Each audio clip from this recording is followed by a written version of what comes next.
So I just love sleeping with men.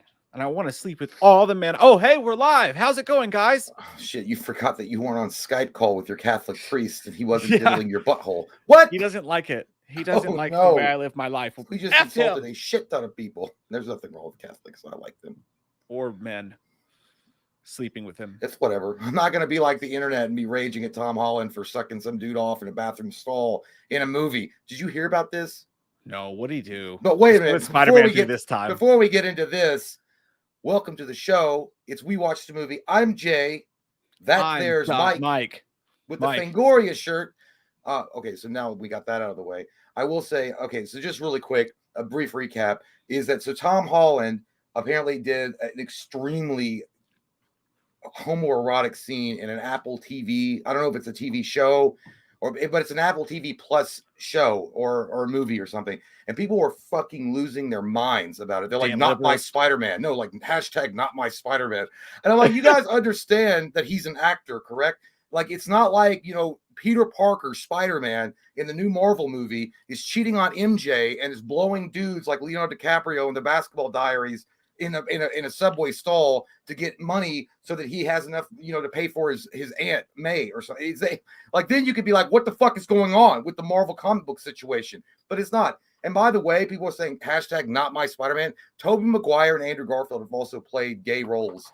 But they were like, I didn't watch the clip, but apparently it's pretty gnarly. Like, he dances with some dude. He has black eyeliner. He goes into like a club. He's dancing with some dude. He's like, hey, I like your junk. And then they go into the bathroom stall and they fuck. And then he gets bent over and like it looks so hot. I mean, it looks so disgusting. And then he like starts blowing him. And then they're like, oh my God, what did I just watch? Tom Holland suck the dude off. Do you think that's his first foray into sucking dudes off? He's an actor in Hollywood. That's like common currency. Oh my That's Lord. How we got our YouTube channel. Yeah. How do you think we got to 100,000 subscribers? It's not talent, I'll tell you that. But no, not this kind of talent. It's just so stupid, dude. It's like, holy shit. Spider-Man's not real. Like, you know that, right? And people are like, Balls Morales is better anyway. I was like, okay. I was like, it doesn't matter. I mean, hey, at least the racists are calming down. Well, just the homophobics now. Well, it's just like full-grown folk that are mad. Like, they're not even like, these are like men. I mean, maybe some girls, I don't know, that are so pissed off that this is happening that they're losing their mind and they're trying to get it trending hashtag not my Spider-Man. Like, okay, like, so he's an actor forever, only as Spider-Man, and he could never do. Like, it's like insane to me that it's because he did a gay role that people are like, fuck it. I hate that. He ain't nothing but a queer. Fuck him. I bet he drinks Bud Light with that one lady that he really doesn't like because he's gay. It's probably the same people that are like, the same exact people are probably like, Jim Caviezel was amazing in Sound of Freedom. Now, I know that he says that he's a QAnon member and he says that liberals drink baby blood, but he was great in that film. I do want to see that movie, actually, though. Not lying. I mean, like, there's too much. Like, I know it's about child trafficking is all I know about it. I saw the guy that it's based on, Tom Ballard, I think. I don't know. And there's a bunch of stuff behind that's apparently super sketchy. Well, I mean, if it's about like exposing child predators and shit, yeah, fuck yeah, shine a goddamn beacon of light on them and let all those bastards scurry like cockroaches. But if it's like a political thing behind it all, it's stupid. But otherwise, but speaking of Tom Holland, like sucking some dude's dicks, like in a movie, like it's like holy shit. He didn't really. I mean, even if he did suck their dick, who cares? Goddamn, it's not really Spider-Man. Get over your fucking self. Honestly, it's so stupid. It's like it must be a slow news day. By the way, it's on Apple TV Plus. Like, how many fucking people have Apple TV Plus? Like the population of Connecticut, maybe. They should put it on fucking PBS, man. Who gives a shit? Also, like, I mean, that honestly, that. It sounds like something that could maybe get me over my superhero fatigue. Spider-Man blows Rhino. Like, it's just we're doing new things now. It's just an actor, dude. Like, good God. Like, people losing their mind on it. It's like, holy shit. He's a friendly neighborhood Spider-Man. Obviously, he doesn't care. People need to get off. He doesn't care what color you are or what's swinging between your legs. He wants to get to know you on a personal level in a bathroom stall near you. Goddamn, love America. But anyway, some people's wives don't perform oral on them or husbands. They got to get. I wanted to talk about it. I literally just read it. I was taking a poop and I just read it. And I was like, oh, well, I'll talk about that real quick because I was like, I didn't know people were that mad about it. Like, it's trending everywhere. And I was like, I didn't even know that. That's so stupid. People are dumb. Yeah. They're dumb. Courtney Reed's not dumb. He says, Jay, can Anton Sugar talk about the Bible Belt? I mean, I don't want to like, because I don't want to be like, get like too much, like, All right. Do you know what God thinks? Huh? I'm a preacher. Of course, I think I know what God speaks to us all. No, that's not what I asked you. I asked you if you knew what God thinks. I mean, he gives us messages through the book. And in the Bible Belt, especially, I think it's blessed by the Creator himself. So you don't know what you're talking about. You don't know. You married into it. That's all I'm gonna say. I could probably get more into it, but I don't want to because there's a lot of shit. Like anybody that says they speak for God is full of horse shit. I was traveling. If you travel, so we're getting ready to go to North Carolina. We just went to Georgia, and on the way to Georgia, you're traveling through the Bible Belt on the interstate, right? Mm-hmm. On that interstate, I'm not sure if it's the same North Carolina. Actually, I'm sure it is because we're surrounded by the Bible Belt. On those interstates, the billboards are fucking insane, dude.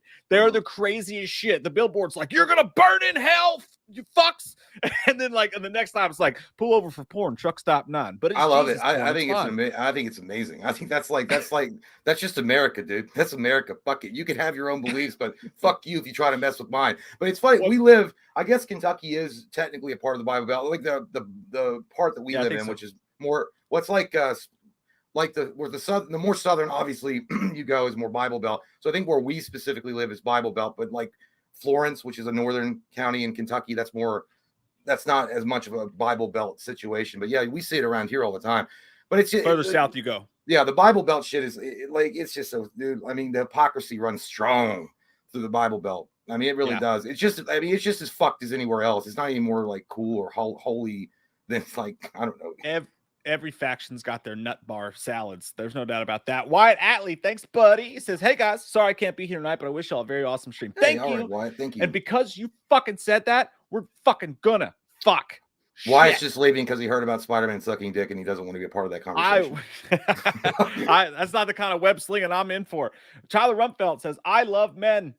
Wait, what? Hope you like Blink-182, Mike. Yeah, I hate when that happens, Tyler. Like the words just get out. You're like, oh shit, I said it out loud again. The goddamn pen is blue. My hands all just like, I'm so gay. Yeah, no, it was great. I talked about that in depth in the last stream. It was fucking amazing, dude. It was a dream come true. It was fucking awesome. I loved it. Thank you. Marvelous my ass. I sound like I said marvelous my ass. Marvelous me ass. Threes. Excited for new Texas Chainsaw Massacre game. Mike, favorite Blink-182 song. Jay, Kevin Bacon, make a good Freddy. Have a good one, you beastly men. You should see us in the Marvelous. That's a marvelous question. You have a marvelous icon on your profile picture. You have a great fucking day too. Well, I mean, Mike and I talked about the Texas Chainsaw Massacre game. Hopefully, we can stream it for you guys or something in August. We'll figure that out. But yeah, based on the footage I watched, it looks really fun. It looks really engaging. It's pretty exciting. It's pretty much everything they did for Gun Media, everything good they did for Friday the 13th. The game they kept and they improved upon, and they also made like some minor adjustments to where it's not maybe as annoying as some of the mechanics in the other Friday the 13th game. So yeah, I'm excited for it. As far as Kevin Bacon being a good Freddy, we've talked about that before. Yes, I think 100% Kevin Bacon would be an amazing Freddy. He already looks like fucking Freddy Krueger as he ages more, but also, by the way, he's much more handsome than we'll ever be. But I'm just saying he is definitely having more of a skeletal look about him. But yeah, and he's also an amazing actor. But here's the problem: he's also getting up there in age, so it's kind of running into the same situation as if you look at Robert Englund. Like, you know, it's not because they're too old to play the role, but you want to build the franchise on maybe a younger actor so it can keep going. I don't remember. We had a few suggestions for Freddy. They were pretty good, but yeah, Kevin Bacon would be good. Yeah, I'm totally in for that too. Kevin Bacon would be awesome. I think they should go younger because you want somebody that can do a whole franchise. I'm not sure if Kevin Bacon at this point in his career is going to sit through the makeup and all that for 10 movies or whatever, but we'll see. I'd love to see it. As far as favorite Blink song, dude, my answer changes every fucking time. My wife asked me before the show, which song are you most excited for? And I was like, I don't have a fucking answer. I've seen this exact show 76 times on YouTube. I'm just going to go today. I'm going to switch it up every time. Sometimes I go, Here's Your Letter, because I love Mark's voice on that. Nobody talks about it. I'd say Edging, because I feel like everyone should go listen to that song. It's their newest song. It's amazing, but you can't do that. I'm going to go with Reckless Abandon. That's what I'm going to say tonight. Everyone listen to Reckless Abandon by Blink-182 tonight, and your dick will get hard, and you'll be 10 years younger when you're done, and you'll be like that meme of fucking. It'll fill you with sperm and strength if you listen to such a song. Yeah, you'll end up like that meme of Steam Buscemi with the backwards hat, like, "What's up, fellow kids?" with your skateboard, because that's what I look like every day of the week. Dude, you know what's crazy? I read a review of the it made me fucking laugh, dude, because I read a review of one of Blink's shows, but it was from like the Washington Post or some shit like that. Mhm. And the whole time they were like, the songs were great, the nostalgia were great, but the profanity was just so cringy. And all they talked about was fucking each other's moms. At one point, the bass player Mark Hoppus said that Tom's mom's vagina looked like or that Tom's mom's panties looked like she used them to clean someone's car tires. Like, Well, I mean, I dude, guess that is the band. Like that's well, what yeah. that's the thing, you know. This person obviously doesn't hang around with dudes in the locker room very often. That's what you go to. Like after a while, dudes get bored. Like, hey man, your mom's fucking hot. Even though she's not, you're like, what are you talking about? She's old as shit. It's like, yeah, but I fucking slap her thighs a little bit, even though she's old. And you're like, ooh. Anyway, who wants a drink? That's how it goes with good friends. Yeah, like it's funny because nobody at the shows actually, even the people who bring their kids, don't bat an eye when they're like, "I want to spread your mom's butt cheeks." Oh, Like was the it Red one of Sea." those articles that like kids shouldn't be allowed to be there because of the profanity? That's how they No, built their fucking audience to begin with. Everybody that like older yeah, people now were fucking 15 years old when they came out. no, they don't mention the kids, but every professional one's like, it's just the mom stuff gets pretty old, and the butt and the dick stuff, it gets pretty tiresome after a while. And everybody's like, actually, fans like, no, that's why we're there. I That's like actually it. what we're doing here. Butt stuff, crease fold, silver bullet. That's a Yes, good fucking way. great fucking movie. Don't want to stick my fingers in your crease fold, Jay, and yours Mm. crease fold, but that's the perfect way to start the show. You pieces of pervert doo droplets. Oh, Ah, there we go. ah. It finally came out. It's just since YouTube like last time we got to demultiply because I said it. I feel like this Oh time definitely because we started off with Tom Holland sucking D's in the B. no, I was literally that was what it's journalism. I was Yeah, just spreading the news. yeah. They can't fault us for doing our job. I should have said D asterisk asterisk K. It doesn't. I really don't think it matters because even when we try, they I'm hoping that word's what did it, so that's why I'm. But anyways, I forgot what I was gonna say. I guess we should start making YouTube videos where we put things in each other's butts and pretend and blindfold each other and see what it is. I think Yeah, that's better. can I guess? Is it a Yeah, toaster? is that what it is? Oops, that's a balloon. That's not a dildo. Let's start with that to get the show rolling. So that's the first one on there. Look at that shit. It was meant to be. Ooh-wee. Look what I can do. I can make the background go away with a click. Yeah. Why'd you do that? Boom. Because it's cleaner and Oh, I I like thought it. you were like we were like supposed to be like. Let's just guess what's behind that. Can PicMonkey Everybody's just sponsor our supposed to fucking guess. shows, by the way? Who? Like PicMonkey, the program I use. We should Oh. ask them to sponsor. We're giving free fucking publicity. Dude, we begged, and we would suck you off better than Tom Holland ever did. Like we've asked every sponsor in the world, like Michelob Ultra, Mike. We try to get our local West 6 brewery. Nobody wants anything to do with this shit show, and I don't blame them. Maybe we could get Cream Betweens to sponsor us. Tom Holland just sitting in a cafe. He's like, my spider senses are tingling. That guy wants his dick touched. The spider sense is actually his lip quivering because he has some cum left on it. But yeah, anyhow, it's getting too graphic around here. Silver bullet, cock radar. I'm struggling with all timer real awesome. I don't know. Oh shit, dude! I never noticed that on the box cover. It says part human, part wolf, total terror. That reminds me of the RoboCop tagline where it's like part cop, part machine, all cop. Or no, it says part human, part machine, all cop. That's crazy. I never noticed that before. Yeah, but yeah, dude. I listen, dude. I'm not lying. I just watched this recently because April had never seen it before. To me, it's an all timer. I think, like, dude, just the performances alone. I mean, you've got what was it? Gary Busey before he became Gary Busey, who without brain damage. He's amazing in it. And I'm not making fun or light of. I mean, he did have a pretty horrific motorcycle accident. Thank God he's alive. But he was awesome in it. The relationship between him and Corey Feldman was incredible. The sister was awesome. And then the dude from and I never know this guy's name. I can never remember his name, but he's an awesome character actor. The main guy from The People Under the Stairs who played the werewolf in this. So fucking great. Dude, he always reminded me of Joe Bob Briggs. I don't know why, but I always looked at that dude and I was like, is that the dude that does like he just like he would do a show with Joe Bob Briggs back in the day when he did the drive-in thing. Everett McGill, by the way. Everett McGill. Yeah, dude. I think he's the haircut guy in Child's Play 3. Yeah. I'm not gonna fight you, Steven. I'm not gonna fight you in the scope of Stephen King movies. I think that this should go in the all-timer. You could make an argument for Real Awesome for sure. But let's be kind. Let's be kind today. I think all-timer is the right play. And I agree with you, dude. It's a great coming of age movie. It's a great werewolf movie. The effects aren't the best, but also they're kind of freaky though. Like where he's just got like the suit and shit. That ending was gnarly. Like when he jumps, when they shoot him with the bullet. Dude, I mean, I'm telling you what, man. I would put it up against if we ever did a werewolf tier list, it would be high on that list.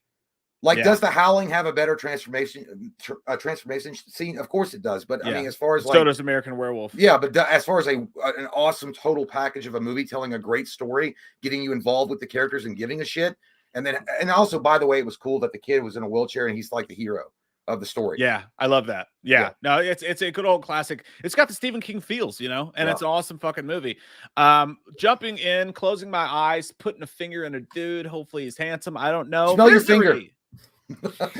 Oh, it's like coconut oil. Oh, it's still so juicy. Been had before. It's so juicy, bro. You just got your butthole tan, didn't you?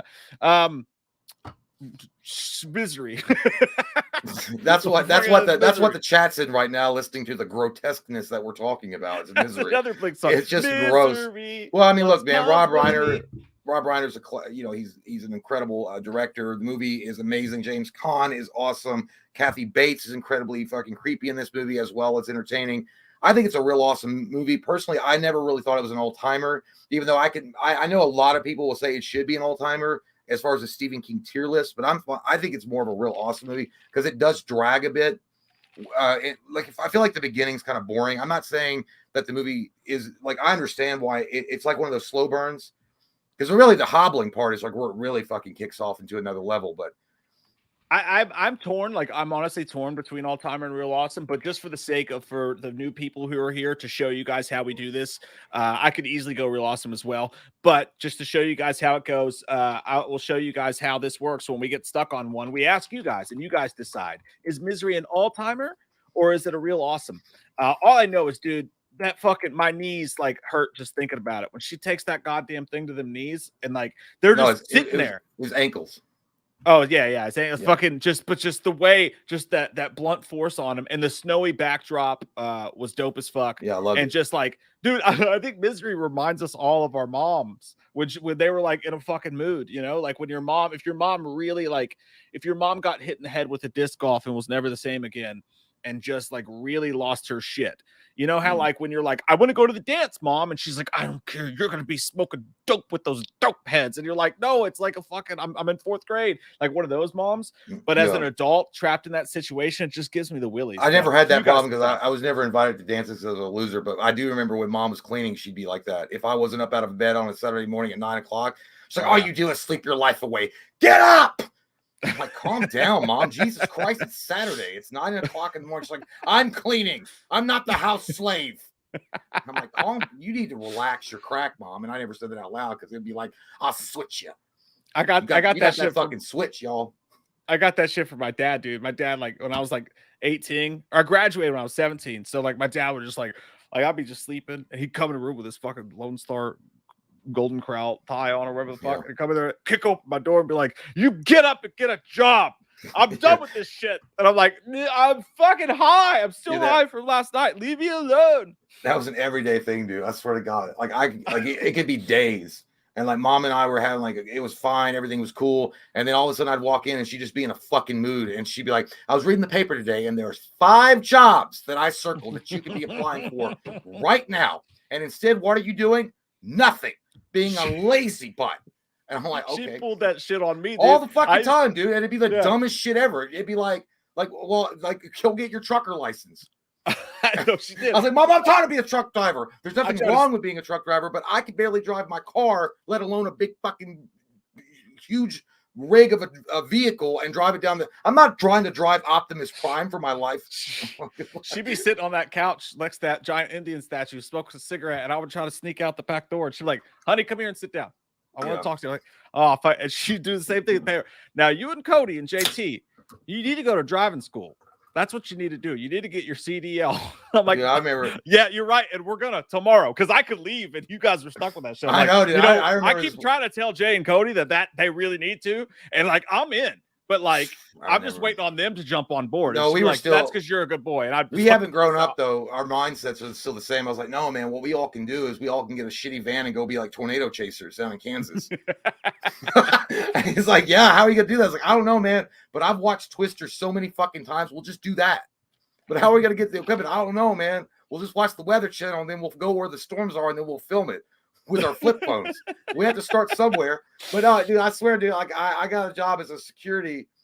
This was after Mike and I both were security guards at one point, but I got another job as a security, and I was like trying to get ready one day. I had to be there. I don't remember what time my shift started, but I was like, look, I was trying to get my shit all set up, and she's like, and Mom was like, honey, if you keep on making you're trying to primp yourself. She called it primping. You're primping yourself. You like the way you look at that uniform. Well, go on down there and become a police officer. Go to the academy. I'm like, Mom, no.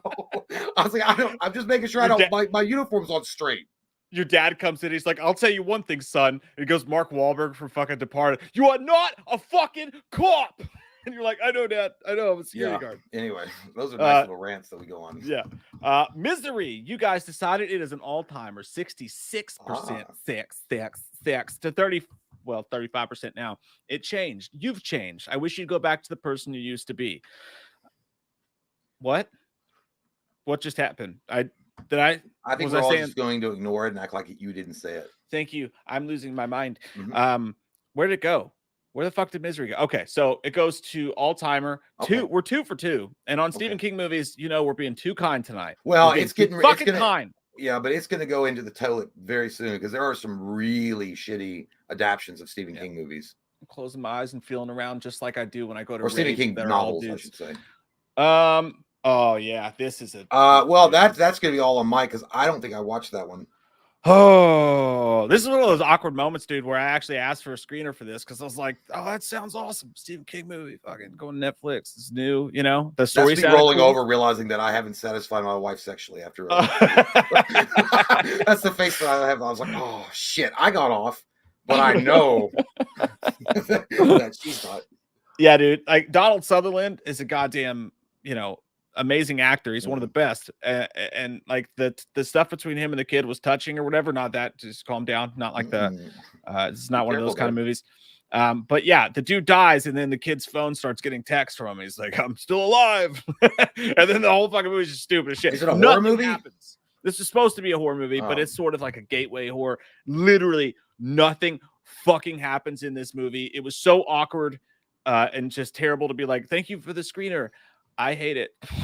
I mean, they could have just, if they were going to get, like, it sounds more like they could have gone more of a, like we mentioned earlier, a coming of age story. Like if he had just been like trying to reach out to him and help him out, I don't know, like his guardian angel in a way. I don't know, something. I mean, it's not like Stephen King would be unfamiliar with that stuff since he made like more touching movies like Shawshank Redemption or The Green Mile. Well, it wasn't, Jay. It was a horror movie and it sucked. Stupid heads. Deal with it. God. What about Thinner? I love it, what all of our wives wish we were. Well, that's what they say about my dick. I would say it's fuckable, even though I personally have always put it at real awesome. I think it's a really underrated film. It's based on the short story Thinner, which I can't remember specifically, but I do remember liking this movie. I think it came out in the mid 90s. The main guy that played this particular guy on the cover here, the same face that anybody makes when you see your credit card bills. I want to say it's all real awesome because it does have a lot of great, like I said, acting. The plot's pretty cool. And it's not like a 3-hour film explaining backstory. But saying all that, I still think, generally speaking, in a Stephen King situation, it's probably fuckable. But I would put it at real awesome. Well, I'll throw this one to the chat because I would go fuckable as well. They go into this whole gypsy storyline. They have that hot gypsy lady, and she's like, "I'm trying to sell." That was Alyssa Milano, dude. I think it was Alyssa Milano. Like they actually had Alyssa Milano play a fucking. I think. Gypsy. No way. No, it was. Unless these are out of order, it looks like it was Lucinda Jenny or Bethany Joe Lynn's. I don't see Melissa Milano. Oh no, it's Carrie Wurr. Duh, it was Carrie Wurr, dude. Carrie Wurr. That's how you pray. Dude, I've always thought Carrie Wurr looks dead on Alyssa Milano, but yeah. See, white people can look alike too, idiots. Yeah, just stop being racist. I really thought, God. no, go look at side by side. Alyssa Milano and Carrie were. By the way, Mike, I'm telling you what, dude, I've told you this before. Go watch Kate's Addiction. No, go watch Kate's Addiction with Carrie. My wife's addicted to penis? No, dude, I don't know. Someone else's? Are you Adam 22? You ate the whole wheel of cheese? Are you Adam 2? Hey, what am I going to get her for my birthday? You pooped in the refrigerator? I'm going to get her a BBC and film it. I can't with that shit. Fuck those people. I think that's all. Oh my god, that cuck shit. Oh my lord. That's all a ploy. Anyway, they're all doing that. Yeah, I'll put it to the chat. Kate's Addiction, though, dude, you gotta watch that shit. That's hot as fuck, dude. That's one of the sexiest movies I've ever seen. Yeah, but I could just, if I just want to watch hot, I can just turn on Pornhub. I don't need a plot. No, because they give you some story and it makes it hotter. I don't know why. It just is better. And it's Carrie Wurr. I don't need. You watch the whole porn when you watch, don't you? You don't fast. No, I don't. No, if I'm just going for hardcore porn, I don't care about the story. I just want to get to where it gets good. But if it's like a softcore shit, I mean, I want to know about it. Did he get the job as the chef? I want to know. I swear to God, I've watched some softcore porn that actually has better plot lines than some of the shit that is considered mainstream today. I mean, that is true, and better acting too. I've been watching the Scream. I'm telling you, watch Kate's Addiction. It's fucking hot, dude. Holy and shit. like a good story. So I put that to the chat as a poll. In the meantime, I'll close my eyes one more. We'll answer a couple super chats when I'm done with this. It's gonna be Riding the Bullet. Oh, dude, poor David Arquette. He lost his wife and then lost his acting career probably after this movie. Like he rode the bullet to the unemployment line on this one. That fucking hurt me. Yeah, I know, it was fucking awful, dude. I hated this movie. The book was great. The adaptation was fucking terrible. It started out promising, in my opinion. It was very promising. I remember watching. I think it was on TV. I don't think it even came to theaters. I think it was made for TV. And then it just took a big old shit and just no one flushed it. It completely diverges from what the movie should have been about. And I'm gonna tell you what, David Arquette did a really good job in the part, but it was written really bad. And the guy that directed, Mick Garris, actually does a pretty good. Stephen King. Yeah, well, he loves Stephen King. Like he collaborates with Stephen King very often. But the thing about Mick Garris is like he has some home runs and then he has strikeouts. He's basically Sammy Sosa if Sammy Sosa didn't take steroids.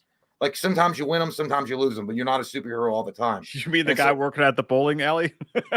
Yeah, I personally think it's a shitty movie, but I could be argued if the chat wants to play around and put it in fuckable, that's fine. But I think personally it's a sucks my butt, Steve.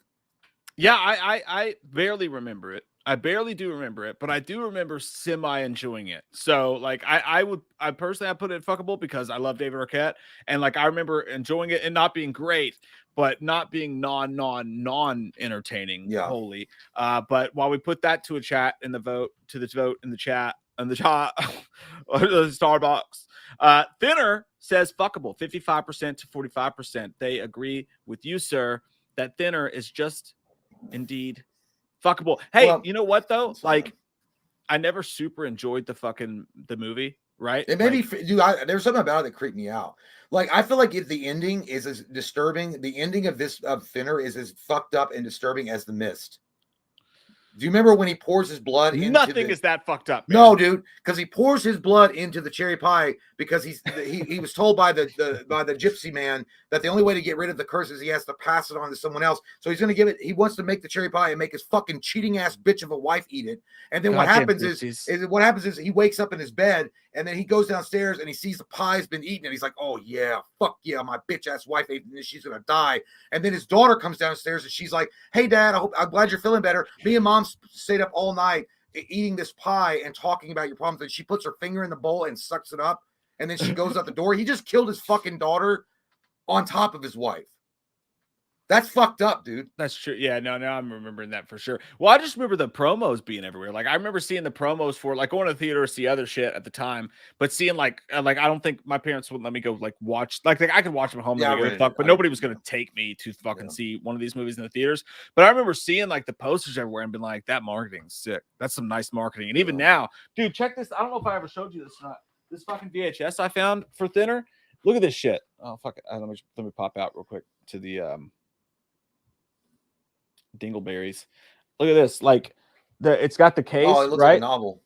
Right, but it opens up and it's like the fucking look at what we did, Joseph. Yeah, dude. And I forgot about that. Well, you know, it's funny they don't put the actual coolest line in the inside of that. It's like, I'm being erased. That was cool. By the way, the guy also that was turning into a fucking alligator or a reptile was one of the grossest fucking, like he like is picking his skin and like it falls off and he starts like going crazy. He starts laughing. That's fucking, because it was the judge. Anyway, yeah, I don't want to. If you guys have never seen Thinner, go watch it. It's a good movie. Yeah, I mean, I need to recheck that out again for sure myself personally. Austin, she stole my cat. Thanks so much, dude. By the way, I sent you an email about the missed super chat that we had before. He says on the side, he says, "Do you guys remember the drive-by fruiting?" Yeah, it was a drive-by fruiting. He was a crazy man. He ran out. He was mad about something because he threw the lime at fucking the back of Pierce Brosnan's head. It was a drive-by fruiting. Yeah.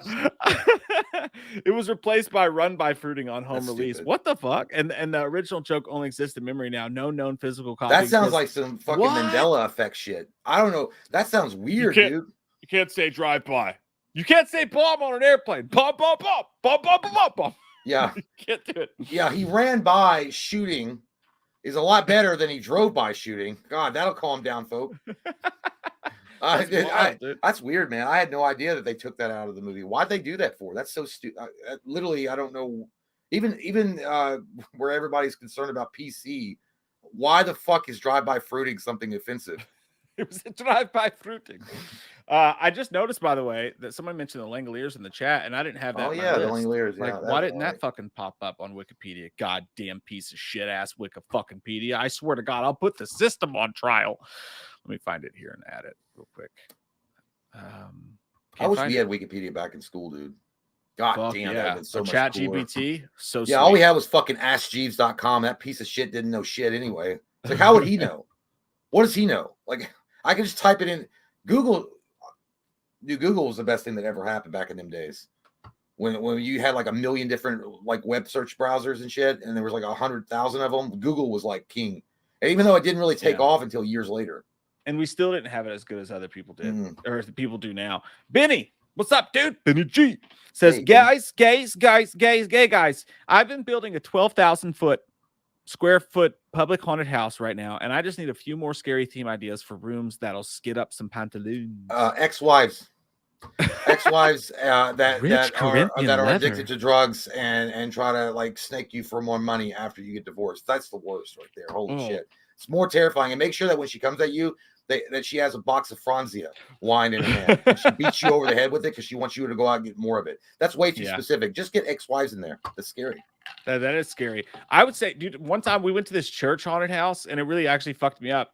It was like a church haunted house, that Angel Fire, whatever the fuck. Oh, Calvary Christian. Yeah. Yeah. But they had you reach in. They had a wall and it's super cheap, right? You just build a wall, you put a couple holes in it and you put bowls behind it. And it's like reach in and feel around. And like one bowl, you reach in, it was like cold spaghetti. But when you're in a haunted house and it's dark and you're feeling shit like cold spaghetti, you're like, ew, gross. Yeah. You know, and you can't have stuff that like leaves residue on people because they'll stay in their shirts and shit. But like shit like that, it like in your mind, it's like, oh, it could be brains. It could be anything. Actually, Benny, I don't know, man. I don't know. Too. I don't know what your budget is, what you're looking at there, but I honestly think that if somebody that we're in the position that you're at and you're able to build a haunted house with that much square feet, maybe if it's possible, build a theme around for a room of Hellraiser. That shit's fucking disturbing, dude. Like that shit is like, if you do it right, it can be gnarly. Blue light and just have like a really torturous kind of like weird music going on, like you know, nails on a chalkboard, and then walk in there with like a strobe effect and maybe see all this torture and weird shit, and maybe have a guy giving a speech, you know, just like weird shit. All you'd have to do is watch like a couple of Hellraiser movies to get an idea. I think that would, because every time you watch a Hellraiser movie, it doesn't really matter how the quality of it, you take a shower after you watch it because you feel disgusting. Yeah. 100%. And the last tip I have, and this is super cheap and it'll be super easy, and I think it'll always mess with their minds. I think this will fuck with people, dude. Imagine if you're walking through a haunted house and they show you like a Hellraiser room, right? You got Michael Myers, you have really scary shit, zombies, whatever. But then you walk into a room and it's just a dude. It's just a dude standing there in whitey tighties. Like he's just standing there in whitey tighties and he's just super pale and he's just standing in the room and he's just looking at you and you're waiting on him to do something, but he never does anything because he's in his underwear. How do you know what I look like when I go through the fridge at 3 a.m.? Yeah, that's the face you make when somebody catches you. Rub some dirt on his whitey ties and just have him stand there and not speak. And I think that will fucking haunt people because they'll be like, what was the point of the guy in the whitey ties? And it'll get people talking, and then you got marketing, and here you go. But yeah, but we watched that what I video would on do. YouTube with the box where the guy just stared. We laughed our asses off. I just thought it was funny. Like, I don't think it was scary. I just thought it was stupid. But That's yeah, true. But if you did it in person, yeah. Michael Parton, smiley face, says it's weird there haven't been many film adaptations from horror authors like Dean Kuntz, Kuntz. Robert McCutton, Dan Suck My Dickens, God can't Brian even read. Labia Licker, or Clive Butt Licking Barker. Well, I think that Clive Barker's had, he's wrote a few novels that haven't really been made into any kind of film, but I think that's going to be changing soon. I think that he's going to have more of a hands-on approach because he always regretted. I know that with Hellraiser in the late 80s, when it came out, he was inexperienced. He talks about that all the time, and they really didn't know what he was doing. And then they've tried to reboot the Hellraiser. I don't know. I think that's going to change in the future. Like, I think he's going to have more projects that he's worked on coming to an adaptation near you. Dean Koontz, McCammon, and Simmons, and Lumley. I agree. I'm not completely familiar with Lumley or McCammon, but I do know Dan Simmons and Dean Koontz. Dean Koontz, I think the reason why you haven't seen an adaptation of that shit is fucking on the holy shit weird side. Like, Dean Koontz is like he's like the Nirvana of horror novels. Like, it's like, I don't know about that. I don't think the world's ready yet for your Seattle grunge. We are in Seattle, Izzy. Jumping back real quick to listen. We'll get right back to your all super chats. Thank you for those. We really do appreciate you, dudes and dudettes. Closing my eyes, feeling around just like I do in men's bathroom stalls, and I pull up Tiny. Oh man, all timer, dude. Get the fuck out of here with that sexiness right there. Holy shit, dude. It's gotta be. Yeah, dude. End of story. No discussion needed. All right. You came in here, you're fired. No discussion. No discussion. Yeah. There's nothing like, it's not horror, but it does have horror elements. You guys want to see a dead body? Who would have ever thought that little fucking chubby Jerry McConnell would grow up to be Jerry O'Connell would grow up to be such a goddamn heartthrob, you know? Yeah, and he gets to lay down inside of Rebecca Romaine, former Stamos, anytime he wants. He showed you. He could be like, hey, you remember John when you used to have this piece of ash? I have it now. And then guess what? Sometimes when I'm a good boy, she dresses up as Mystique. Hey, if you guys want a nice throwback to Stand By Me, there's a Newfound Glory music video. I think it's Party on Apocalypse is the name of the song. It's a funny ass throwback because they do the pie thing where everybody's throwing up on each other. But yeah, that's an all timer. Well, hey, dude, Stephen King's doing really fucking good. Yeah, well, you also like people, by the way, forget that Kiefer is awesome in that as a bully. He's awesome in that. Yeah, like, he's not talked about enough because he's not on the cover, but Kiefer Sutherland really does a great job in that role as being an asshole. Face. His fucking haircut alone, you could see that guy coming from a million miles away. He's definitely the kind of guy that's going to try to steal a carton of menthol cigarettes. He's going to fart when he leaves fart when he leaves the gas station and leave a big plume. And it's like, can't catch me, you fat bitch, screaming to the cashier. Yeah, he's definitely a dude that walks by you when you're standing next to a Walgreens and just flicks a cigarette at your leg. Yeah, he's that dude in high school that was like in the hallways that just smells like burnt cigarettes and like fucking, I don't know, like maybe like some mouthwash, but not really. And he kind of stinks like crack, like butt crack. Yeah. He's but you gotta go to him to get a fake ID. He's the dude. Like, I always think of him too in like Lost Boys. Just like, how are your worms, Michael? Yeah, Michael. That word, like, he plays a good asshole. Yeah, he's great. Speaking of assholes, I'm an asshole. Did you see? You saw Boogeyman, right? Oh yeah, we watched that. Yeah. It's, dude, I'll tell you what. It's so. I think I remember liking it. I'm trying to remember it now because it doesn't seem like it's long ago, but now, it was only like 3 weeks ago. I know it's like 3,000 weeks. I like memorable. I think in dog years. So it's been a long time. A month is like 300,000 years. Hey, those eyes are like your wife waiting for you when you come home from the bar at 3 a.m. Yeah, 100%. I would say. No, wait a minute. What did I say? Hold on. Give me a second. The ending. Oh yeah, I know it was fuckable. I'd put it as fuckable. Yeah, it's a strong fuckable, for sure. I think it's a very strong fuckable. Yeah, like I enjoyed it. I liked it. It was good, but it was not like you could argue real awesome, but I don't think it really crosses. That actually, by the way, those yellow eyes that are looking at you, that's like when you are dating a girl and she's like, "Oh, my cat is very sweet. It'll like you." And then when she goes to the bathroom or something, that's what the cat looks at you like. It's like, I'm gonna rip your fucking legs up if you come near me, bitch. I could argue Real Awesome, but for the sake, I won't. I'll say Fuckable is pretty solid, especially since I'm having trouble remembering it now too. No, it's not. It's so weird It just because, happened. and it's not like a bad movie. It's just like maybe it just didn't stand out in my mind. Like maybe that's a good test of a movie.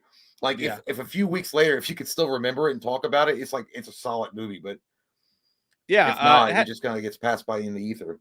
It had some good moments in it for sure, but just nothing that really puts it across the line. Hey, let's do a very interesting one. Let's do a tough one.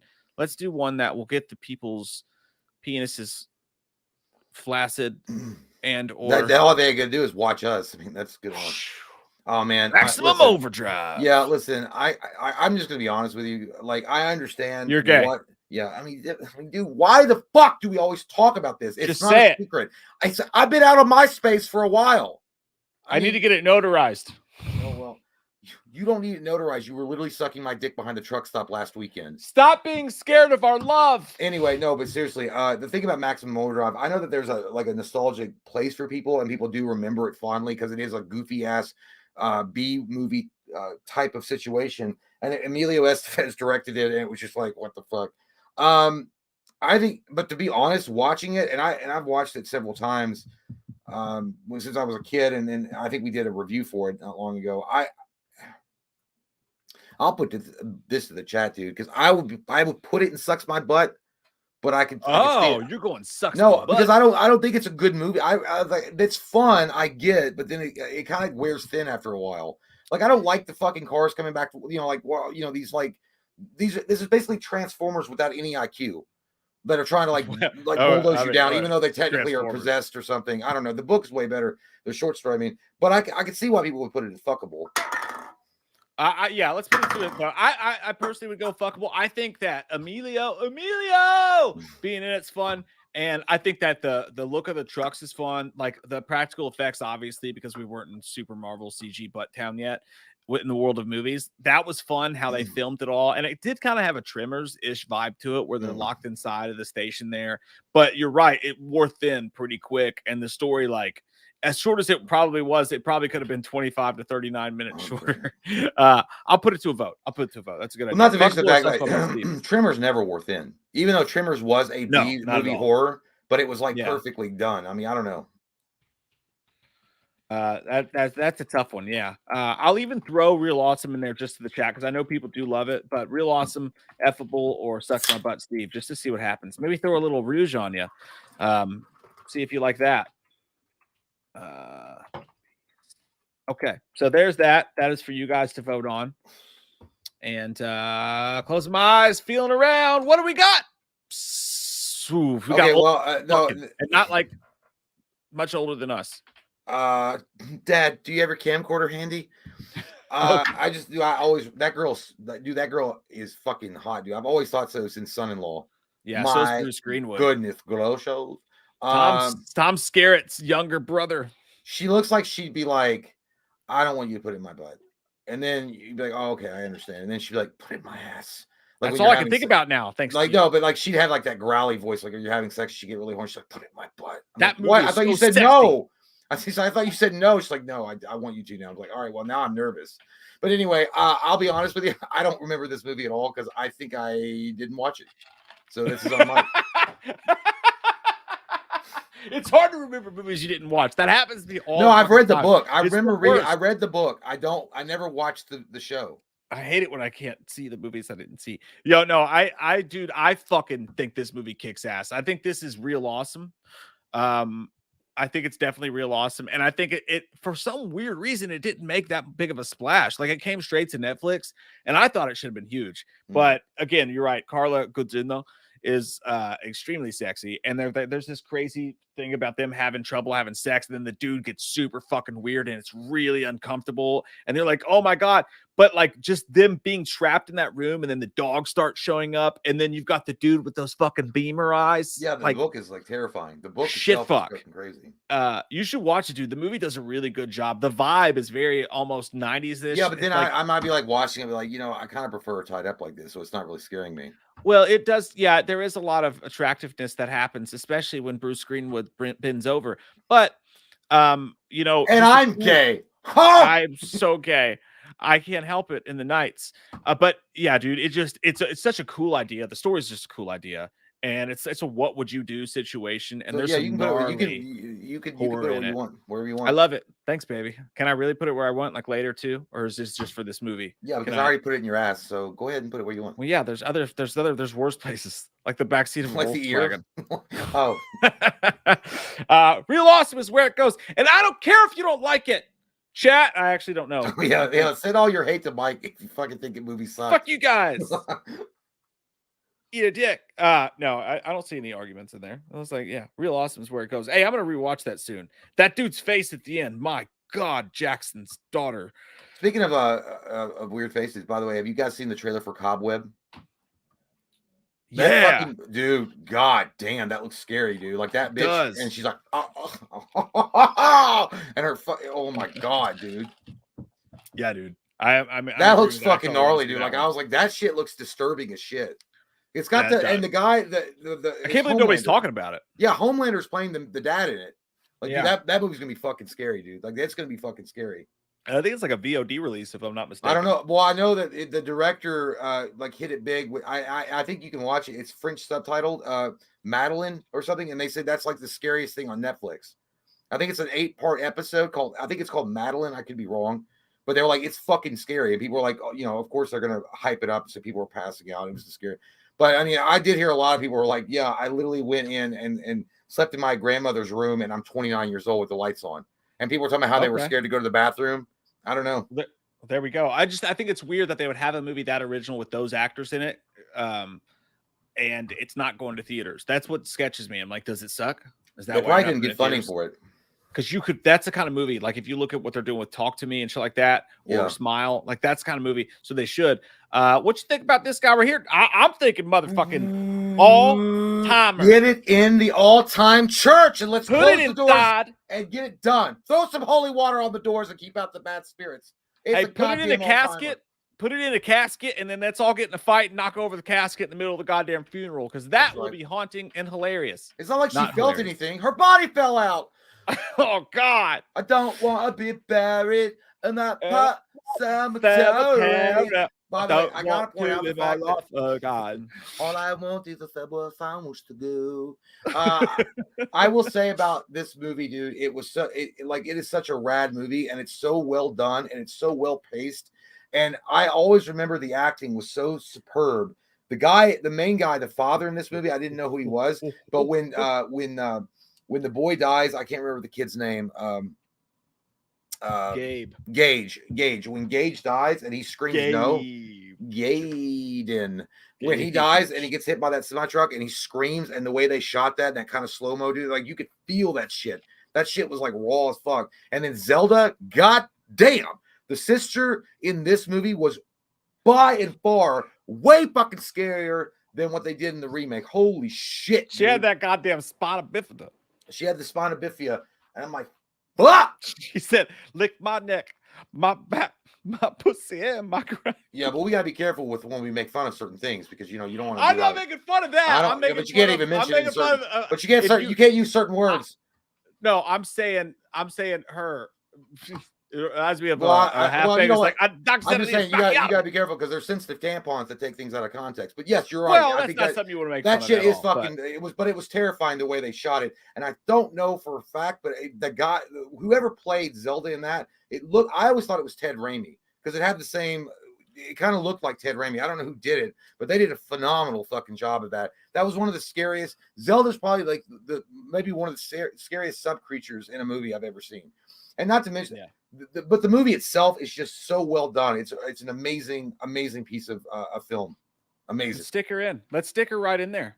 I got to stick something in something. And what I mean is I got to stick my pee in the toilet. That's what I got to do, Jay. That's called a butt crack. It's waiting for you. Holy fuck shit, dude. Glory hole. Just for fun. Just for fucking fun, I threw, in the case of maximum fucking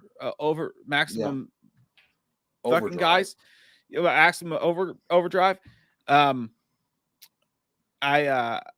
Which actually maximum overdrive is what you do when the girl you're sleeping with is like, I'm almost there, and then like, but you're gonna come soon, so you gotta like, I gotta get it out. I thought it was like you had a Shut it! Oh, I thought you had a 4-hour boner and then you fucking blow like Viagra. If you have that maximum overdrive. You gotta try to be as fast Maximum- as a vampire in True Blood while fucking. Yeah, that's what happened in Joel's game, I guess. He had a maximum overdrive. Dude, the crowd says, I just threw this out there for fun, just in case, because a lot of people seem like they really liked it. They said, fuck you, Mike. They said, fuck you, Jay. They said, fuck you both. They said, this movie's real awesome. That's where they put maximum overdrive. Rigged. 46. Rigged. Real awesome. I think somebody fucking voted 100 times to get it up there. I think it's rigged as fuck. You and your goddamn fake accounts. That's Rigged what we get. as shit. But okay, that cool one for you. Maximum Overdrive somewhere on a DVD shelf is going, fuck you guys. Fuck you. Take it. Oh, hey, we're at okay. Well, I go PP. We're at 818 Detroit Avenue. We're at 8:09 p.m. with Angelo, the Cisco Kid. 829. 8:09. Oh shit. Oh, daddy. It's all the way back there to the 09s. You paid too much for that camcorder. Oh God, I did. Who was it now? Angelo, the Cisco Kid. He likes Chris. I'm gonna go. Angelo, the Cisco Kid. Just held up your bank. How you feel? Where you been? Okay, so anyway, listen, guys. I want to be honest with you. My name's Mike, and I love big dicks. I've always loved big dicks. I also like looking at big dicks, and most importantly, I like taking them right in my asshole. There's nothing better than having a big, giant, black or white, huge cock insert itself into my ugly, hairy butthole and ejaculate all the creamy goodness. I hope it's so much that it fills my guts and it comes out my mouth.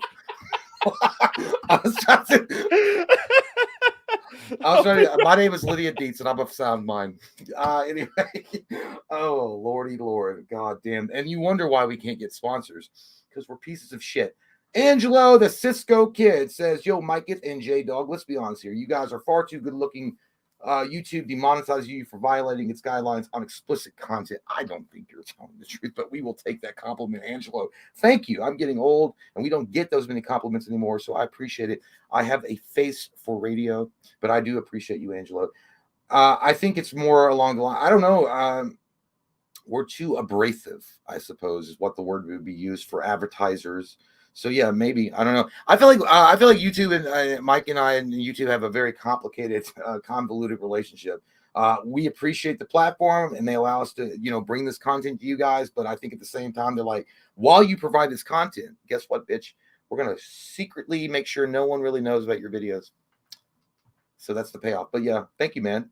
Jane Bar, dudes, I hope you've been having a great night. It's not been bad. A lot of good company, good times. Anywho, can I get a Dr. Loomis give his opinion on Sartain? Sure.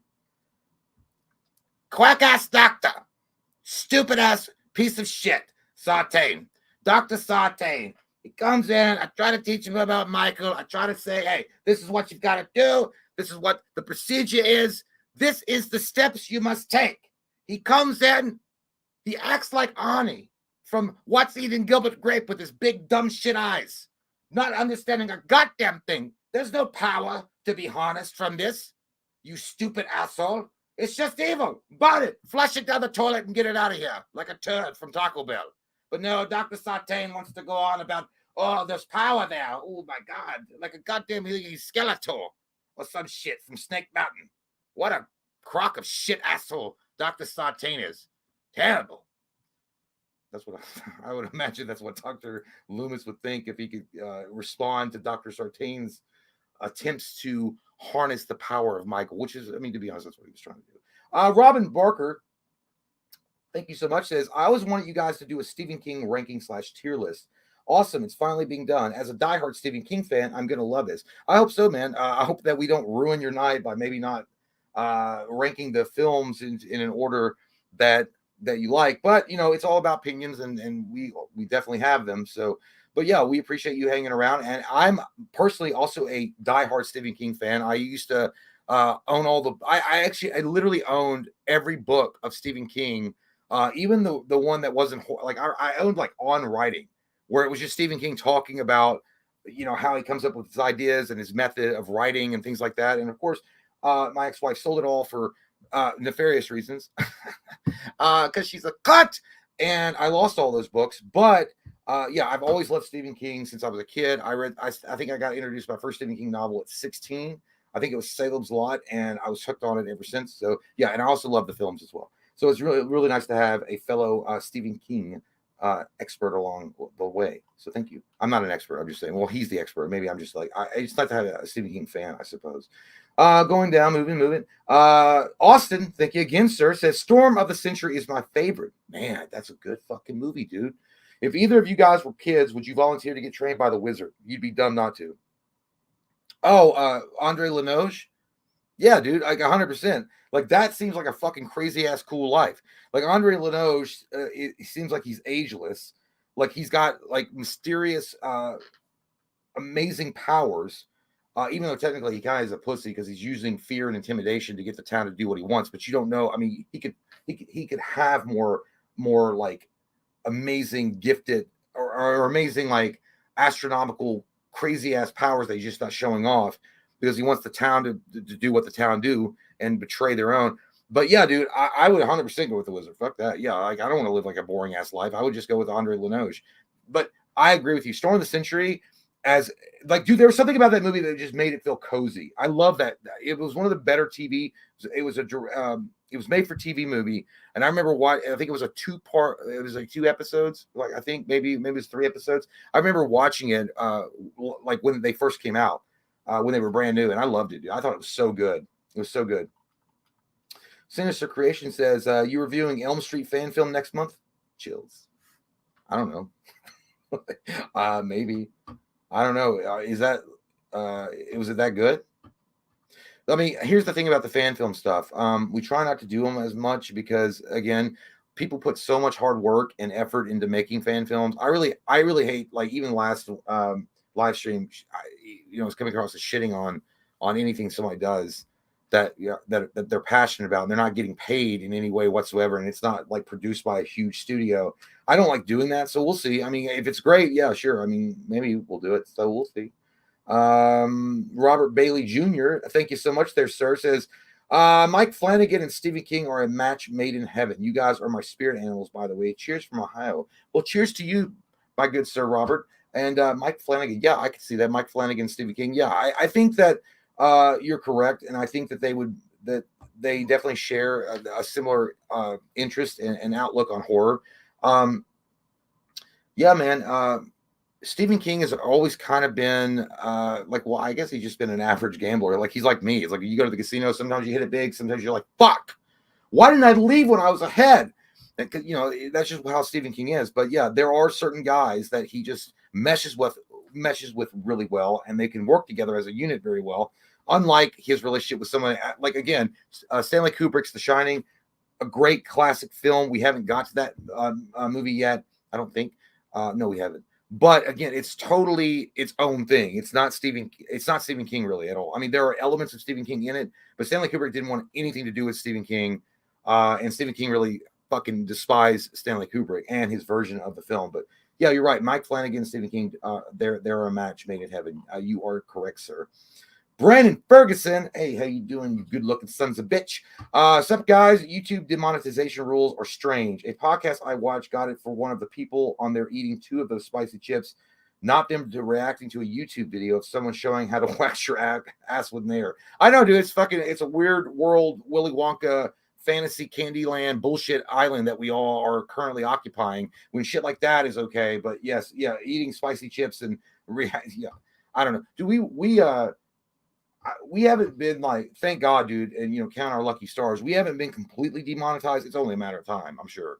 But we haven't been completely demonetized, but limited monetization. It still happens. And it doesn't matter because it's like YouTube TOS is basically a bitch that's permanently on her period. Sometimes she's hot, sometimes she's cold, sometimes she's hungry, sometimes she's not. Sometimes she loves you, sometimes she doesn't. Like, and you're like, what the fuck am I supposed to do with this crazy shit? Do you have a pill? Can you sit down and take a minute? No. They want to change shit all the time. It's really, I will say it's better than what Twitch's. Do you want? Yeah. It's like, what do you want? It's better than Twitch's TOS because at least we're not as because their DM strikes are insane. Like Twitch is fucking insane on those DMs. But yeah, dude, I agree. Like, you know, we just do our best and hope that, and we're happy that we have the support that we have. We have a great community, so we're very lucky and blessed on that regard. Patreon members and you guys super chatting is what keeps us alive. We can't count on YouTube for shit. No, so yeah. we really appreciate so we're you very, guys. very blessed to be in the situation that we're in. 100% and very lucky. But I do feel bad for smaller creators that were starting out. We would never be able to do this channel in 2023. Never, not fucking once. And not even the fact that because the marketplace is so crowded with the same similar content, it's because you don't know left or right what's the change of policy is going to be. If you just want to be yourself and be on YouTube or Twitch or whatever, you don't know if that's going to be allowed anymore. You know what I mean? Right. So yeah. 100%. Anyway, that's up to 826. Now I must go tinkle in. Yeah, that was Brandon Ferguson. 26. All right, man. Enjoy your pee-pee. I'm going to think about you peeing while you do it. I'm going to think about you holding your wiener and releasing your fluids into the toilet. And then what? Oh, you're listening. Never mind. I love you. See you soon.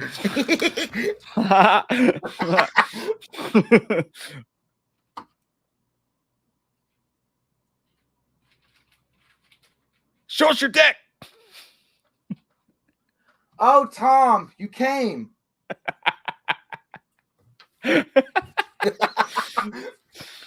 Oh, me. 826. So, yeah, I see where we're at. I'm fucking on to you. Hey, what's up? I see Dave McRae in the chat there, or at least he was at some point. What's up, dude? Hey, if you guys don't know, fucking man, I'm looking forward to seeing Dave do other dudes, but most importantly, I'm really looking forward to seeing Dave do Freddie. The dude's so talented. Very happy for him. Very happy. Everybody, I'm sure we'll do a review or something when that comes out. Really cool what he's doing, man. Proud of him. Happy for him. Super talented. Really nice guy. Can't wait to see him do Freddie. That would be cool too. Dan fucking Murphy says, you guys see the Napoleon trailer? I did. Ridley Scott directing. Joaquin Phoenix plays Napoleon. Sucks my butt Steve category is perfect for tonight. Stephen King. Yeah, sucks my butt Steve in King. You know, I saw that trailer and it made me laugh. Like, I watched it and it was sort of like the Wonka thing. I was like, isn't this supposed to be a bad guy?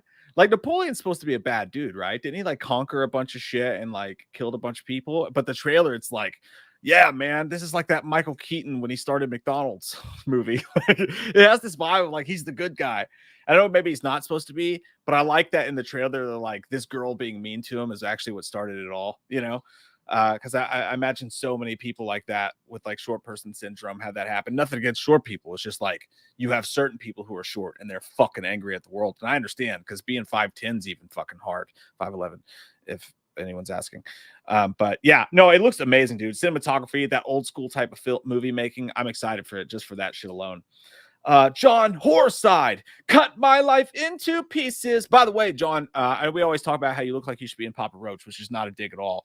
Papa Roach rules. I'm telling you guys, I watched an entire live. It was a Hellfest. It was Papa Roach at like Hellfest or something in like France. Go look it up on YouTube. And I've maintained this for years. Papa Roach is one of the best live bands in the fucking world. I mean, they go hard and it's fucking crazy. I've never seen a crowd that crazy. It was such a fun thing to watch. But anyway, what's up, guys? Have you guys ever watched the Creepshow TV series? I watched the first couple episodes on Shudder, and I liked them. For whatever reason, I never felt compelled to go and finish it. It just wasn't good enough for me to like be like, I need to see this. But it wasn't bad at all. And if I was ever hankering for an anthology hurting for an anthology squirting, I would totally go back and check it out because it was good what I saw of it so far. And if I'm not crazy, I think Justin Long was in one of those episodes too. Yeah, he was. He was doing like an AI thing or a virtual reality thing for sure. Austin, I'm home. Or he says, try this at home. Ask a buddy what the capital of Thailand is. I already know where you're going. And while he's thinking, give him the old sausage punch. Because what you say is, hey, what's the capital of Thailand? And then while they're thinking, you go, Bangkok, and you hit him in the nuts. If you're a Lakers fan, you could also say, hey, what's the GM of the Lakers again? Mitch, cup check, and then smack him in the nuts. It's a great one, Austin. It's a fucking beautiful one. I appreciate those. I'm glad that I don't get hit in the nuts often anymore by my friends. It's usually just my kids who are like, I'm going to punch you in the nuts, and there's no stopping it, and no one cares. Your wife does not scold them She laughs. They all laugh gleefully like fucking hyenas, and you're bent over on the floor crying and throwing up. Austin says, you guys think when Sutherland was a kid, bullies would call him Queefer Sutherland? Here comes old Queefer Sutherland coming down the block. Oh my God, that's why he became such a handsome, good actor. You know, people who had the roughest childhoods usually become the most successful, driven people you've ever seen. Arthur Vega, Vince Vega from Pulp Fiction says, "Hey, Mike and Jay, hope all's well. Random question: would you guys ever do reviews on the Universal monster movies? Would you guys ever do reviews on the Universal monster movies, Jay? I don't know. Would you do that? Because I've been like, Jay, can we please do this? And he's like, no, I don't like movies and I don't like people. And fuck them. I just think they're racist. I'm not going to be a part of it. Yeah, you bastards. They're racist. You fucking bastards. Honestly, dude, I've gone back and I've tried. Like, I've seen the DVD collections and shit, and I really love going back and like getting learned on old school movies and shit like that and taking them in for the first time. Well, just like men. But I just every time I watch them, I just get bored out of my fucking mind. I'm gonna be honest. That's what it is. I think someone asked us a really poignant question last stream. They said something about are certain movies generational, and I think that really applies in this situation. I know that the Universal classic monster movies are endeared into the hearts of many, and for good reason. But I think that as a modern day film, when you watch them, they're like, I don't know. You know, I mean, like, I get where, you know, because I don't need to watch them. I could just like fucking read the cliff notes. Like, I know that like Bela Lugosi was awesome. I know about like the Frankenstein's monster back in the 50s or Wolfman and all that stuff. But yeah, dude, like it kind of feels like a fucking chore to watch them a little bit. Yeah, I wish it didn't. I really want to get into it. And you do appreciate the performances. Like you said, Bela Lugosi. Who else? Who else, Mike? The Hammer guy, fucking Hammer. Don't you question me? I don't know. It's like but that's where it comes to generational. Like back in those days, they would have been on the like immediately. So it was like, oh, that's who it was, and you're like, oh. Nowadays, like I don't know, like it was like Alfred Stanich. Oh, Jim John. But yeah, I mean, I know where the foundation of horror movies are, and I know about the Universal monsters, but really going back and reviewing them, I mean, does anybody really though? Will there be a huge like audience for that? Like honestly, like going back and watching the 1945 original Wolfman or 50, you know what I mean? Yeah. And like I said, I really like to go back and get learned on those things, but every time I've tried to with those, I've just been like, what the fuck happened? Poopy trip.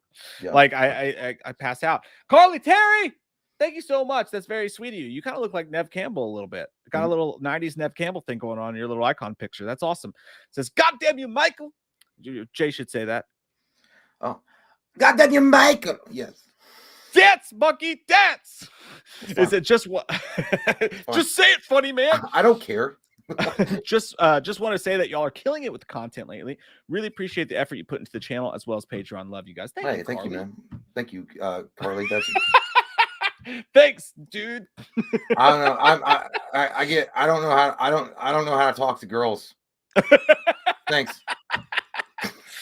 Oh shit. Hey, we really appreciate that. Thanks, and I'll be honest with you, Carly, and thanks for checking out the Patreon. We try really hard, and usually we fail, but we try our best. But no, really loving what we're doing on the channel lately. Personally, we're having, I think, as much fun as we've had in a long time. So thank you for noticing. Thank you. It's like a cable guy is like, thank you for noticing. Oh yeah, I was doing I'm so fucking far removed. I was even doing the McLovin thing. Thank you, my lady. Do the bow thing. Shit tits. Tell her that you miss her whispering eye. Just say it. Oh, me. Firestarter. Twisted Firestarter. Prodigy. Wow. Get out of here with those 90s 5. You're unbelievable. Oh. By the way, if you're that song, when he goes, you're unbelievable. Oh. And then he goes, if you listen, he says, what the fuck? Oh. Anyway, yeah, dude, I gotta be honest with you. This is like I pull a blank memory space stone every time I think of Firestarter. I know that it was good, but I don't remember a fucking thing about it. Like literally nothing. I've never fucking watched it, so it sounds like a vote. But no, I remember watching. Yeah, like let's be lazy. Let the chat do things. I think it's safely not an all timer, right? No, it's. So, I don't think it's an all timer. I'll go real awesome, effable, or S my B, Steve, for you guys. And I didn't even put the remake in here because I think we all know that would go S my B, Steve. I didn't even watch it, but people who did watch it were like, that shit was booby tarts. And boobies are usually tied into good things, but boobies and Pop Tarts, actually, those are both really good things. I don't know what the fuck we're talking about. You guys vote on it and tell us. You like Pop Tarts better than toaster strudels? I think Pop Tarts were superior. Fuck yeah, dude. Pop Tarts, toaster strudels, they're too messy. It takes too much effort. No, you have to put the icing on yourself. We're fat, lazy Americans. We don't want to do the work. What the hell? Yeah, and they're crusty, and then you got to put the goo on them, and if they get us on your finger, it's all sticky. So yeah, dude. But here's the thing. Also, toaster strudels, you have to get the name brand for it to even taste right. Pop Tarts, you can even get the off-brand Pop Tarts, and they're still fucking good. Yep, no doubt about it. Yeah, Pop Tarts are the fucking best, dude. Pop Tarts. What was your favorite, cherry or strawberry? Go. Strawberry, easily, all day long, and twice on Sundays. Right. But the best Pop-Tart flavor, chocolate fudge, easy, no doubt about it. Yeah, but that's just what now you're just asking for diabetes. You were playing with it before, now you're just saying, come into my body. Oh yeah, dude. In senior year, I only had 2 classes because I was doing work co-op. Because you'd leave at 12 and go do work. But like I had 2 classes, and the first class was weightlifting, and me and Kyle and Will would just go to the YMCA and get really high. And then weightlifting is code for sucking dick. Yeah, it's basically, we did more of that probably. But no, we would go get high and then just go to the cafeteria and I'd get those chocolate Pop-Tarts and a Diet L8 every time, and just sit there and just like, you know what? Do you know what? You know what? I think the stupidest Pop-Tart of all time was the brown sugar one. I was getting ready to say, I think it's the most underrated. No, because the brown sugar one is so plain. It's like, where's the fucking sprinkles? Where's the magic? This is just like some plain ass bullshit, Georgie Porgy ass garbage. I like it. I think it's great. Yeah, but dude, you cannot tell me that the actual plain Pop-Tart, like where there's no icing on it, and it's just dumb. That's dumb. Like, it's already unhealthy as fuck. Who cares? That's what Mormons eat. That's what Mormons eat. Like, you don't just eat that shit. No offense if you're Mormon. I don't know why. I just figure well, Mormons don't believe in electronics and electricity. They wouldn't be watching. Like really repressed homes are like, no, you're gonna eat them dry ass Pop-Tarts. Yeah, dude. Like if you walked into a house and all they had in the fucking cabinet was like Mike said, those dry ass Pop-Tarts where there's no icing on it, you're like, you're living in Flowers in the Attic house. Like, you know, those are the kind of people who only have sex in the missionary position. Yeah, dude, it's like you were living in the Flowers in the Attic home, or people under the stairs house. Like that's what they would have in their fucking cabinets. You'll have the salad and like it. Yeah. Oh fuck! Oh, but you guys are right. Some of you bringing up the s'mores Pop-Tarts; those are good too. Those they weren't bad. A little too marshmallow. I didn't like they also had the blue. They had like a blueberry one. I thought those were kind of. That's okay. But they were all right. But I just felt like I felt like I was in the music video. Pinch me, 'cause I'm still. Remember when that music video was all blue and shit? I don't know why. It just like the coloring and everything. Just I don't know. It kind of depressed me. Yeah, the cinnamon ones kind of suck too. The cinnamon roll ones, they kind of blow ass, But like, yeah, the best thing though is to wake up because I do this when I'm sober or drunk. I will wake up at like 3:30 a.m. and my body's like, feed me fucking carbs, you fat fuck. And I walk fucking butt naked into the kitchen or like with like my undies on. Mike walks in like Arnold Schwarzenegger from Terminator. I just grab whatever I get my hand, whatever soft, whatever soft I like what I want my body to be when I'm done. I grab it and I just grab a fucking jar of milk and I'll take Pop-Tarts, and a Pop-Tart doesn't fit in the fucking milk glass. Ooh, right? dude, I didn't even try that. That's not even right. Oh, so good. It's like an Oreo. You break it in half, you dip that fucker in the milk, and you let it get soft, and then you just sit in your underwear in your kitchen, you just go, oh. And the fucking crumbs and the milk drips on your fucking chest hair. It's disgusting. I do like, I'll just do like a bowl of fucking Fruity Pebbles in my underwear, like my boxer shorts, and like I'll just sit in the room and like eat that shit and like watch a YouTube video that I have really like he's like how to build a fucking birdhouse. Like I'm just sitting there eating that shit while I'm drunk, and like it's like dribbling down my fucking beard. I was like, yeah, if I were like more motivated, maybe I would build a fucking birdhouse too. It's not pathetic because you're learning while you're doing I know. It's like you are learning. Look at that handsome face. That's the face. That's the face he made when he beat Amber Heard, that stupid turd sucking bitch. Yeah, I had a few wrinkles, some wine crusties. For sure. I do this movie. I fucking love it, and for some reason, I have no idea why. I don't think it's that great of a movie, but I would put it in Real Awesome just because it's so fucking watchable. Every time I watch it, I forget what the twist is. I forget what's going on. I just want to see Johnny Depp in a big fucking cardigan get drunk and write books. You really like, yeah, this is the movie. I watched this movie. I was like, is he acting? Or is this like him when he's like in the off season and he's just hanging out drinking wine? Don't tell me how it feels to be punched. Like, is that him? But to be honest with you, I felt bad for him because of his wife in the movie too. Yeah, no, yeah. Well, here's the thing about this movie. I think I held some reservations when I was younger because it always felt like, and this was a short story that Stephen King did, but it always felt like this was just a rehash of The Dark Half movie that came out. And The Dark Half, I feel like, was more of a horror movie. This is definitely a horror, but it's more of a thriller. Sure, there's more of a thriller element to it versus a horror, like a supernatural thing overall. But I mean, again, Johnny Depp is a god when it comes to acting and portraying roles that he's not even acting. He's just being himself. He didn't even like do anything. Like, he didn't even like probably script read. He just was like, just tell me the lines. But no, it's a real, I real awesome. Yeah. Let's do it. Let's put it. People will disagree with this, I feel like, but I just think it's so goddamn watchable. And again, like every time I write, I just pretend I'm Johnny Depp at this movie. It was like, I just put on a big sweater and get some whiskey and drink and write. And I'm a writer now. I'm Stephen King. Yeah. He wore that sweater that Jonathan Taylor Thomas made famous in Home Improvement. Like that oversized fucking cardigan. You know what I'm talking about? Like that shit you could buy at Doll Hairs and corduroy jeans. Yeah. No, I've literally looked for it. I'm like, I want that so I can write in it. But there's something about he'd be like, this cardigan's made out of hemp, 100 natural hemp. It's really natural. But there's something about Stephen King, dude. He really loves to write stories about writers. He loves him, and I can respect that because it's personal. Usually it's called egotism, but sure, we'll let it slide. In the case of Firestarter, Twisted Firestarter. Would you ever go see Prodigy back in the day when they were still popular? I would. It'd be like that one song. Like, no, I'm good. That's the band. That's the kind of band that like Coachella or shit like that should be showing. Like, you should be watching Firestarter do their weird fucking crazy ape shit while high on fucking peyote. Like, that's the kind of band you should see. You know. But anyway, the crowd says, Jay and I don't remember this movie at all. They say it's fuckable. 47%, 30% sucks my butt, Steve. 23% real awesome. But fuckable is where you go, Drew Barrymore as a child. Oh, no, that's not that. No, that's not how I meant to fucking put that. Phone Jesus for a better role. That was an accidental. I did not mean to put those words. That's why I was talking loudly to overshadow your dumb shitness. No, I meant the movie. Obviously, God, that's disgusting. Yeah, why'd you have to say young Drew Barrymore when you said that? That was. I'm not gonna lie, that was a genuine goddamn accident, and I'm having a panic attack right now. Mike's like fucking Farva from Super Troopers. Say Car Ramrod. Say Car Ramrod. Shut up. The Mist. I feel right now like Thomas Jane felt at the end of The Mist after he shot his son, and then everybody showed up to save him. After saying that, I was already there to save you, but you ruined it. God, I'm sorry. Dude, I'll tell you what, man. I would put this as an all-timer. I swear to God, I would.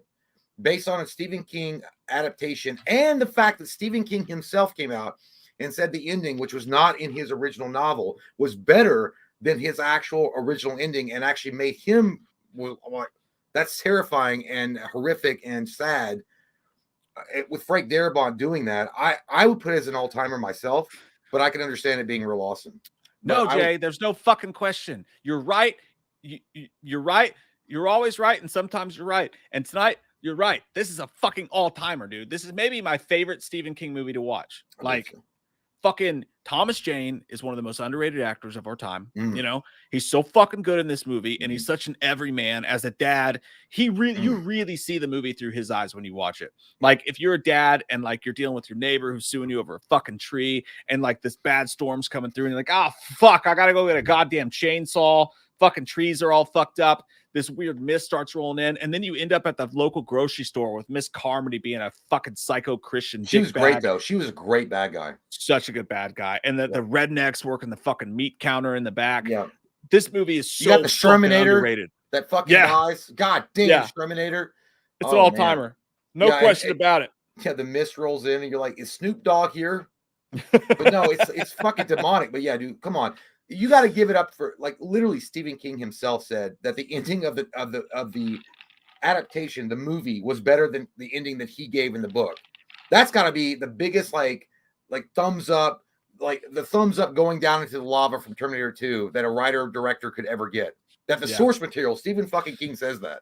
That's awesome. Yeah, dude. The monsters are dope as fuck. The effects are amazing. It reminded you of Cloverfield. Like you didn't really, you only got to see little bits, like the big one that was walking through. You're like, what the fuck is that? Yeah. Well, they didn't try to fucking make it a 3-hour epic. They didn't try to make it a TV series. They shortened it up. They told the core of the story, and then that ending came and just fucking broke our souls in half. Yeah. Like, just goddamn, that is the ultimate worst. Not worst, but like most haunting ending in a horror movie of all time, I think. Yeah, and the fact that you don't know, like, how could he live with his guilt? Did he just like blow himself away afterwards? Fuck, so mean, dude. It's like when your parents tell you they're gonna do something for you on your birthday, and then your birthday comes and they don't do it. To be honest with you, though, dude, it kind of reminded me. I know it's not like that, but it kind of reminded me of this thing where it's like, all right, well, if you go first, I'll go. Like, if you're like, hey, jump off this tall bridge, and like you're with your friend and you're gonna like jump off this tall bridge and go into the water, and your friend like, dude, you're not gonna do it, you're lying. You're like, no, dude, I swear to God, I'll do it. And then they like go first, and then you see them like crack their fucking head on a rock and be like, that guy's he's stupid. Like, I was never intending to go. Like, he shoots everybody else. It's like, I'm not gonna shoot myself.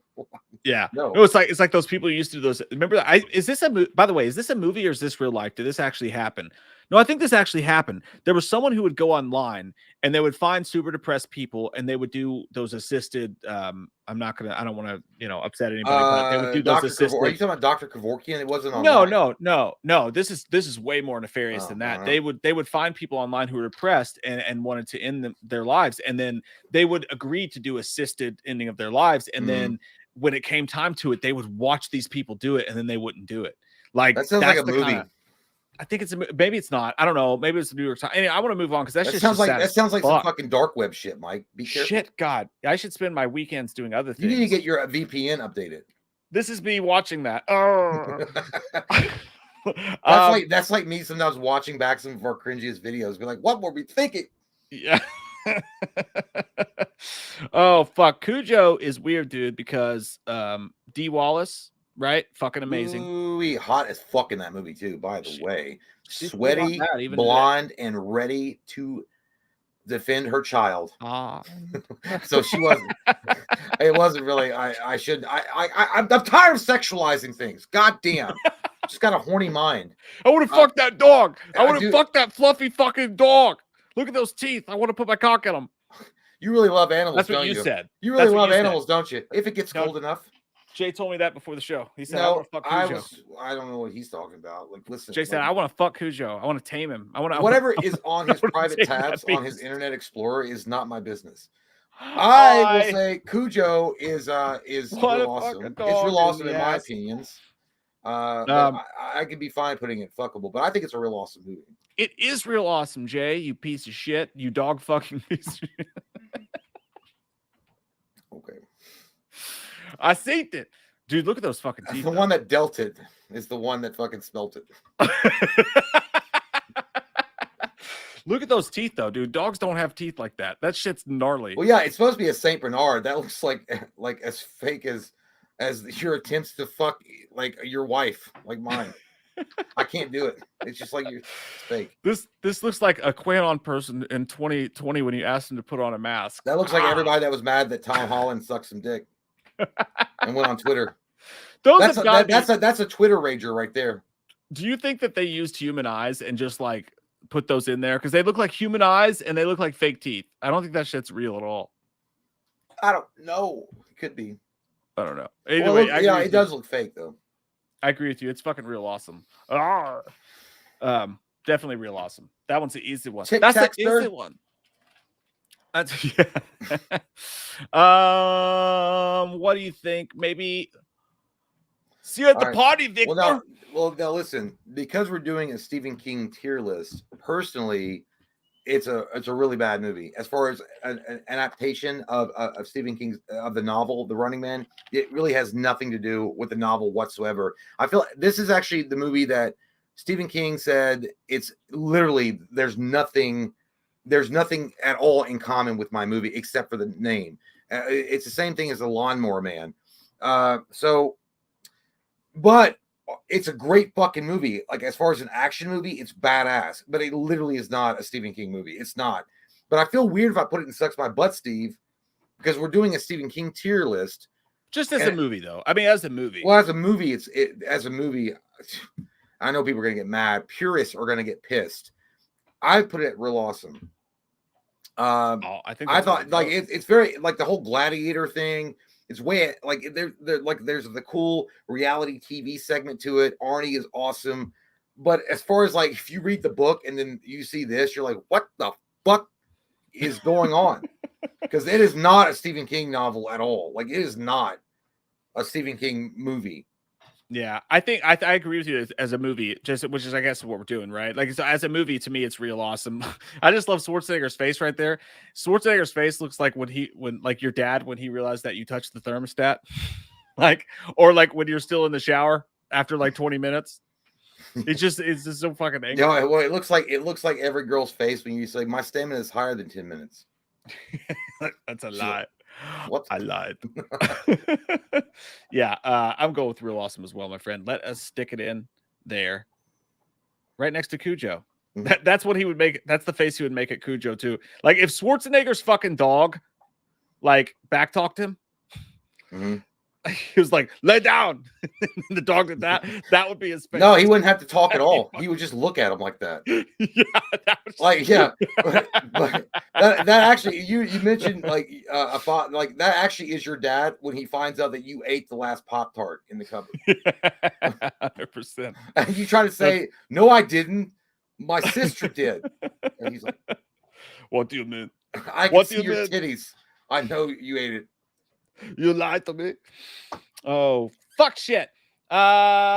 Stephen King's The Dead Zone. Oh, dude, that's a sucks my butt, Steve. I fucking hate this movie. What? Dude, like, listen, like this movie is boring as fuck. It's terrible. It's a giant fucking rat. The effects are terrible. The novel itself is not the best Stephen King book, even like at all. Like beginning with that, The Dead Zone. No, wait a minute. I'm sorry. I thought that was The Graveyard Shift. This is a good movie. No, I literally read it wrong. No, because The Graveyard Shift has a similar like color scheme. I'm sorry, I was fucking stupid. This is a great fucking movie. I lied to the American people, and I will make up for it by cutting taxes. I'm gonna put this as either fuckable or real awesome. Yeah, I'm sorry. Yeah, dude. Yeah, this is great. Christopher Walken's amazing in it. It's a great movie. I love the novel. Holy shit! I thought it was Graveyard Shift. I swear to God, I saw. Like they do have the same like font, right? Like I think that's that confused me. Holy shit! I need to start paying attention more. Like actually, like looking at the screen and not like around. Hey, what? Ain't no cell phone on me. I'm headed to legit. Shit, I don't break characters to the DVD commentary. I honestly don't know. Like I do remember watching it. I remember being semi bored with it, but Christopher Walken's so good and creepy, and that the whole ambiance of the movie is so great. So I went ahead and put it to a vote when I thought you were. Because I was like, if Jay says this is sucks my butt, Steve. No, it's not. I know, but people are like, God damn, Jay's full of shit. What a fake motherfucker that is. No, I see what you're. It does look like. It does look. No, like I don't. Well, I don't know. Oh shit, I'm embarrassed. I'm sorry, guys. Like I wasn't paying attention, and you caught me. You caught me. How about this Empire Records or not Empire Records, but fucking what's the movie that John Cusack's in with the record store? Say anything. No, no, he has a record. God damn it! They made a stupid TV show based on it. It was Jack Black was in it. What the fuck was the name of that movie? What? With John Cusack in the record store. No, that's what Jay said. He said say anything too. No, High Fidelity. That's the one. High Fidelity. I don't know why I even went there, but 1408, man, it's weird. Gay. Gay. I like High Fidelity. It was all right. Yeah. I think this one was weird because when it started, you were like, oh, this shit's going to be scary. Like when he goes to that room and checks in, you're like, this is going to be gnarly. And it never lived up to how gnarly and scary it thought it acted like it was going to be. But it ended up being a pretty fucking intriguing movie, man. I liked it a lot. It was pretty good. The short story was heads and tails way scarier. I remember actually being scared after reading the short story. Because it was there was like more of an immersive feeling while reading the text that Stephen King described, and it was like just more detailed. This movie is good. I do like it because they do keep the core of what the short story was. And for the most part, it is on the nose, especially when Cusack starts losing his mind. And they do that in a very subtle way when he goes into the room. And then the warnings that Sam Jackson give to him. I think, I think that it's personally, I would put it real awesome. I think it's a real awesome movie. I think it's one of those movies that came out. This is pre It, the remake. This is where I think that people were like, hey, you know what? Maybe we should start taking Stephen King novels a little bit more seriously and putting some more money behind it. Yeah, I agree. I think so too. And like, what a great cast. I mean, John Cusack and Samuel L. Jackson in this doing their thing. I agree with you. I think it's real awesome. I think it's a fun movie to watch, and it fills all of your holes when you watch it. I don't think it like lasts as like a classic scary movie or anything like that, but it definitely fills the hole. It's like a solid a nice fucking. Everyone came. It wasn't the greatest sex you ever had, but everyone came. Speaking of coming, here's a kitty cat. It's a Pet Sematary remake. Man, I gotta be. Why did I say that? By the way, what? I didn't mean to. What'd you say? Nothing. Don't worry about it. Well, it's fine. We've forgotten about it. We moved on. Pet Sematary, the remake. I think it's a fuckable classic movie. I don't think there's anything wrong with it necessarily, but I don't think it's amazing in any respect at all. John Lithgow is awesome. And the main guy is good too. The idea of flipping it's not Gage, now it's the sister. It's kind of like stupid. It's kind of like pointless. It's like, oh, I want to make my own stamp here, so I'm going to make it the girl and not the guy. It doesn't really matter. I just think it's kind of like pointless.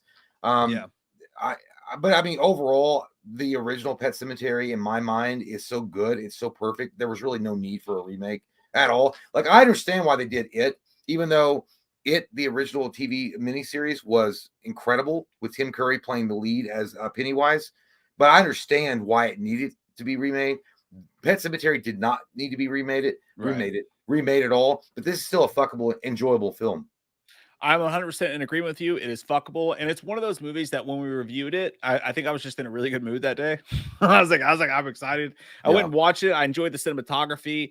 Jason Clarke has always just bored the fucking tears out of me. But you're right, John Lithgow was so good in this. There's a couple moments that are pretty cool. The little kid cult they tried to add in was kind of whatever. But ultimately, like, it was one of those movies I was wrong about. I gave this movie like an 8 when we saw it. Well, I mean, that's actually fair. I feel like 7.5 to an 8 is not bad.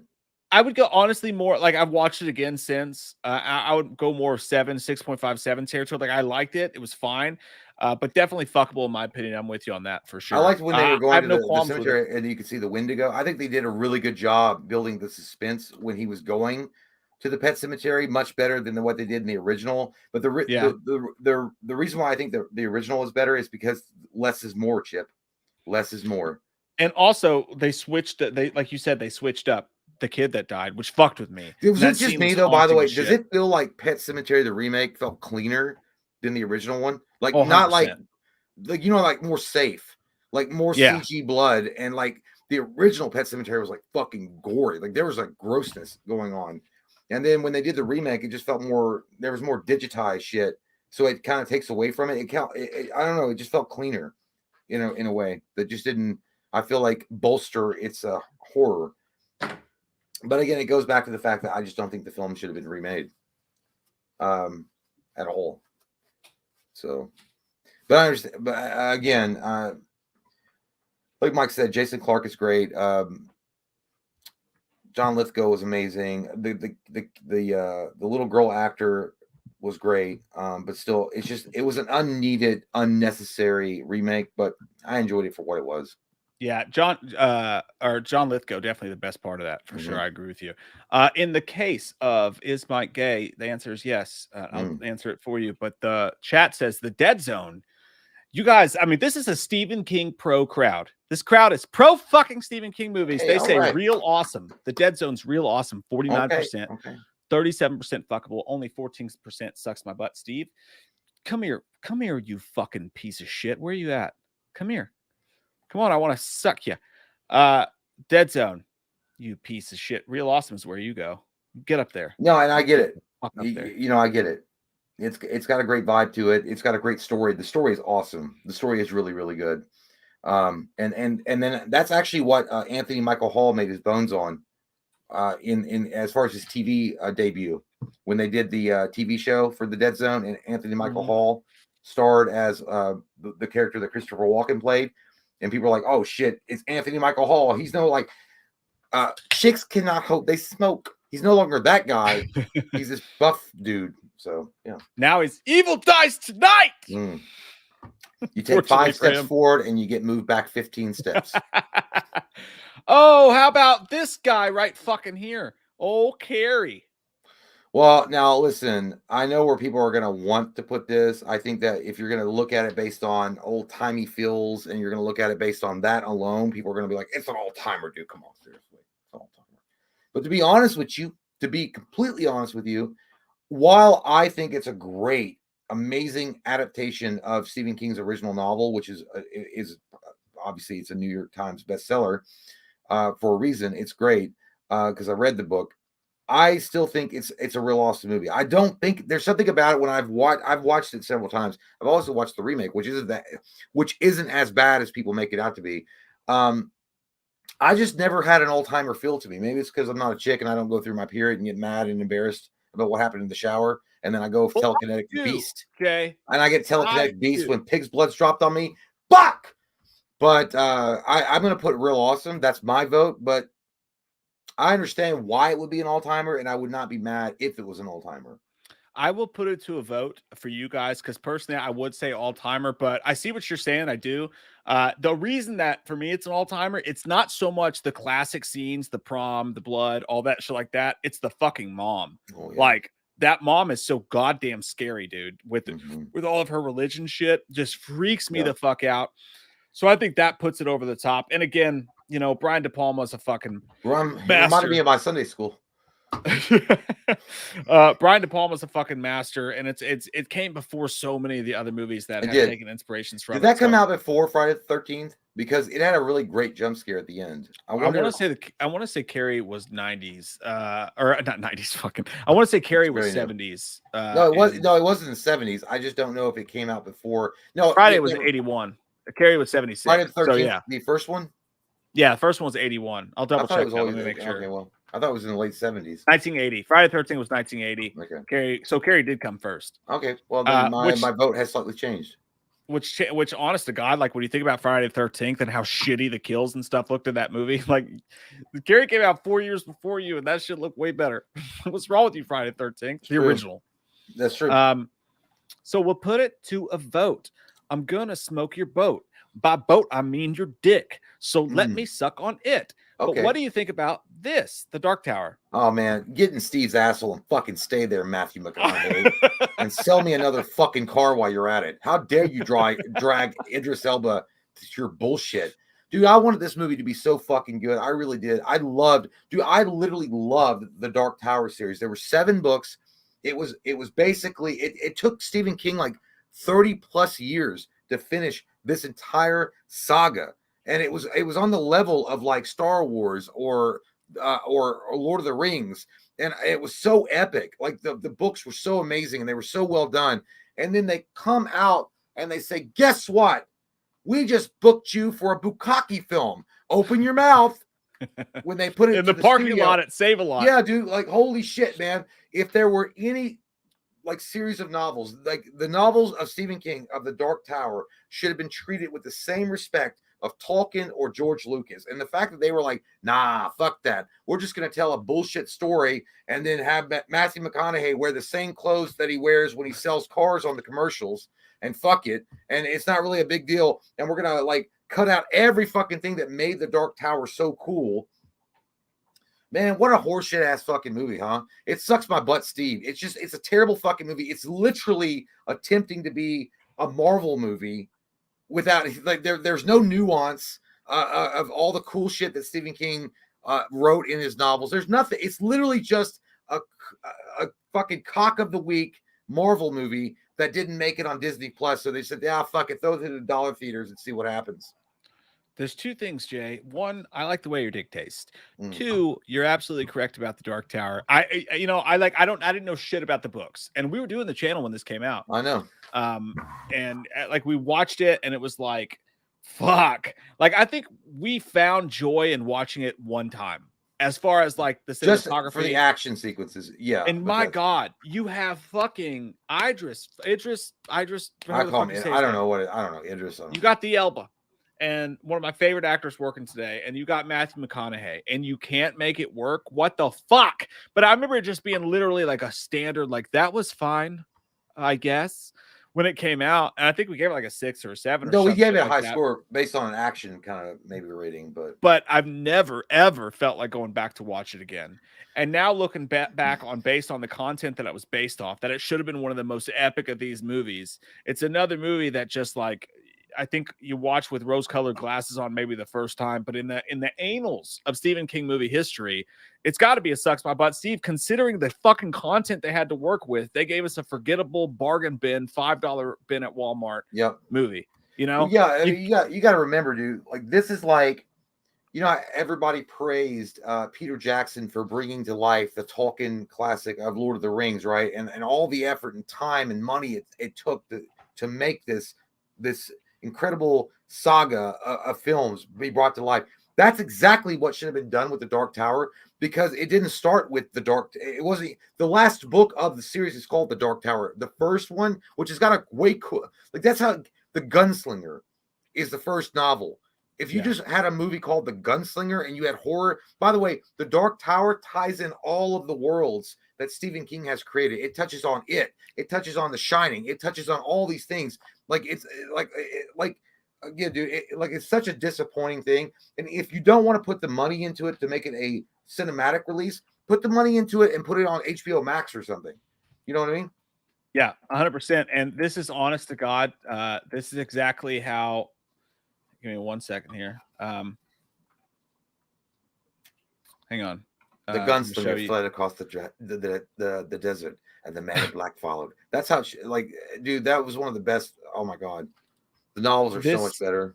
Is the exact feelings I have about what it could have been versus what it was. You blew it. Yeah.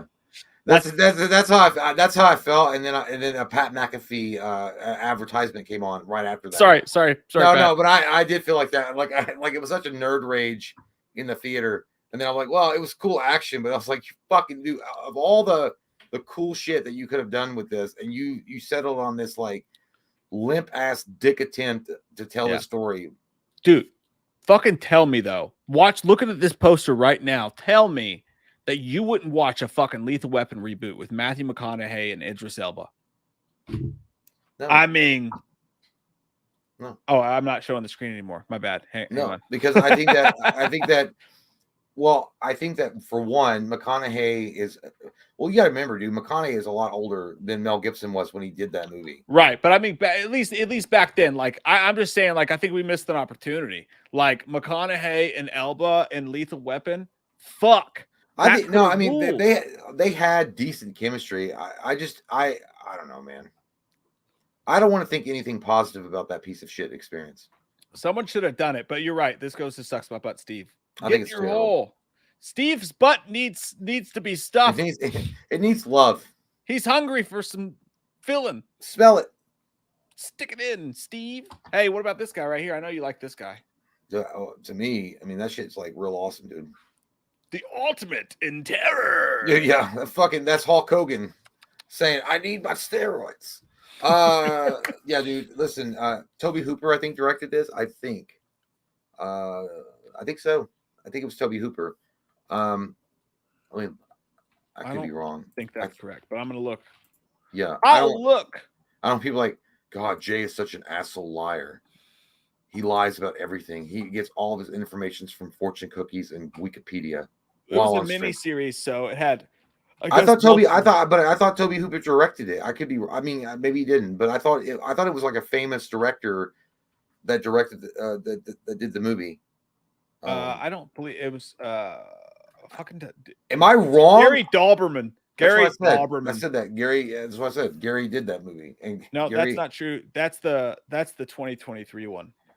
Oh yeah, that Who movie. the fuck directed this? That movie sucked, dude. Oh my God. No, it hadn't come out yet. No, the one with Rob Lowe. No, 2023. 2023. Yeah, I'm talking about the one with Rob Lowe. No, that was 2004. The Rob Lowe one was 2004. What the fuck, dude? 1979. Who fucking directed this? It doesn't say. It just says who started. Ask the chat. Use me, Holly. Go. Oh, Vinny C says it was in fact Toby Hooper. I knew it. Vinny knows. Vinny is he's hot. Vinny is Obi-Wan Kenobi when it comes to this kind of thing. Criminals are hot. So I will say, here's the thing about Salem's Lot. Fuck me. It's got one of the best vampire sequences in it. When the brother floats above and he's like knocking on the door for his dumb shit ass brother to wake out of bed so he can open the window and like bite his. That shit fucking scared me, dude. Like that was like some gnarly ass stuff. Also, when the I think he's like the caretaker or the janitor, I can't remember. He gets bit and he's sitting in the rocking chair and his eyes are all glowy and shit. Man, I think it's a real awesome movie overall. And the actual novel is so much scarier. That, like I said, that's the first novel I ever read from cover to cover in one setting as far as a Stephen King, and it scared the fuck out of me, dude. I stayed up all night because it scared me. But yeah, I think it's real awesome. I'm gonna go with yours on it because I don't remember it very much, to be honest with you. I think I've only watched it once. It's long, and I got tired and sleepy because I had a lot of Cheetos. But I'm gonna go with real awesome as well because I believe you, and I believe in you. Thank you. And also, you're good in bed. Thanks. When I'm in charge, you're good in bed. I don't like it when you're in charge. Oh. But just being honest. That's not what you said last night, you dumb shit. Well, when you're like, take the lead. It was for you. I wanted to switch it up. I felt saucy. I see. The Langoliers. Oh man. I don't know about Listen to me about this fucking movie. Let me tell you. Everybody gather around the campfire while I wind a tale. Now, kids, I'm going to give it to you straight about the Langoliers. Somebody pull out your mushrooms and your fucking marshmallows and get roasted. This movie is so underappreciated. And they fucked up what they had, dude. I'm telling you. And I know it's a mini series, but like when David Morse is up there and they had this crazy fucking cast that they had with David Morse and everybody else. And it's such a cool fucking idea, dude, that when everybody in the plane just start, like you're in a plane and people start fucking disappearing and you're like, what the fuck? It's so frightening and scary and such a cool idea that you would fly through these fucking wormholes. I love the fucking story, dude, so much. And I love the actors in the movie so much. It has maybe the worst CGI of all fucking time. When the Langoliers finally show up and they look like T-1000 Whoppers, they're like, ah! Yeah. Ah! You know, they look like an early 90s like attempt at a commercial to like sell allergy pills. And that's what the allergies would look like. Right. So like it's so shit what they end up doing with it, and it takes so long. But dude, this is like quintessential Stephen King to me. Whereas like it's a rainy day, you can't go anywhere, or maybe you're stuck on an airplane and you just watch it, and it's slow as fuck, and it goes nowhere for so long, and it's like a fucking Lunchable in the world of food. There's just something weird about it, but it spooks me out, and I would say it's fuckable. Personally, I would call this movie fuckable, but goddamn, if any movie on planet Earth ever deserved a remake, it's the fucking Langoliers. I wish they would do it so bad. I'm passionate about this shitty movie. I agree. The potential for this film is astronomical. Like the story is so good. The idea behind it is so gnarly and so trippy. If given a decent budget and an actual, really good studio helping produce it, I think that you could have a really good film. I actually feel like the movie is so long because the book itself is long. I've read The Langoliers as well. I don't think it works cinematically because it's so long. There's so much backstory that you have to really explain what's going on, and it's really hard to do to dump people right in the middle of that and be like, guess what, bitch? Time is being eaten. What? I didn't know I smoked mushrooms. Yeah, you did. But the guy, and I never, Mike said his name, Balky from Perfect Strangers, playing a schizophrenic, weirdo, asshole, backstabbing piece of shit, trash. that never has a redeeming arc about him. He's continuously trash, and he Just ends up ripping being paper. trash. Oh, I'm God. like, I gotta be like, paper gotta be ripping. honest, like that's refreshing. I'm like, we always see the fucking character that's trash that has a redeeming arc. No, they like, you're trash, you stay trash, and you're trash. And like, okay, I can get behind that. That's a bad guy. But I will say fuckable as well. I will say fuckable as well. You go. I tuck you in Langoliers to fuckable, but I tuck you in lovingly. I put you in there with your knickknacks and your bubble wrap, and you go in there. But I just want you to know, they remake some movies they shouldn't remake. The Langoliers deserves a fucking remake. 100%. Someone's gonna see Tom Holland who's like, I'm not watching a gay movie. Someone said, Samuel Pagan said, "Come on, this was 1995, bitch. T2 was made in 1995. No. You can't tell me these goddamn fucking butt marbles. Calm it down there. Relax your crack. You gotta be careful here, because here's the thing. You are correct, sir. It was 1995, but you have to remember this was fucking TNT shit.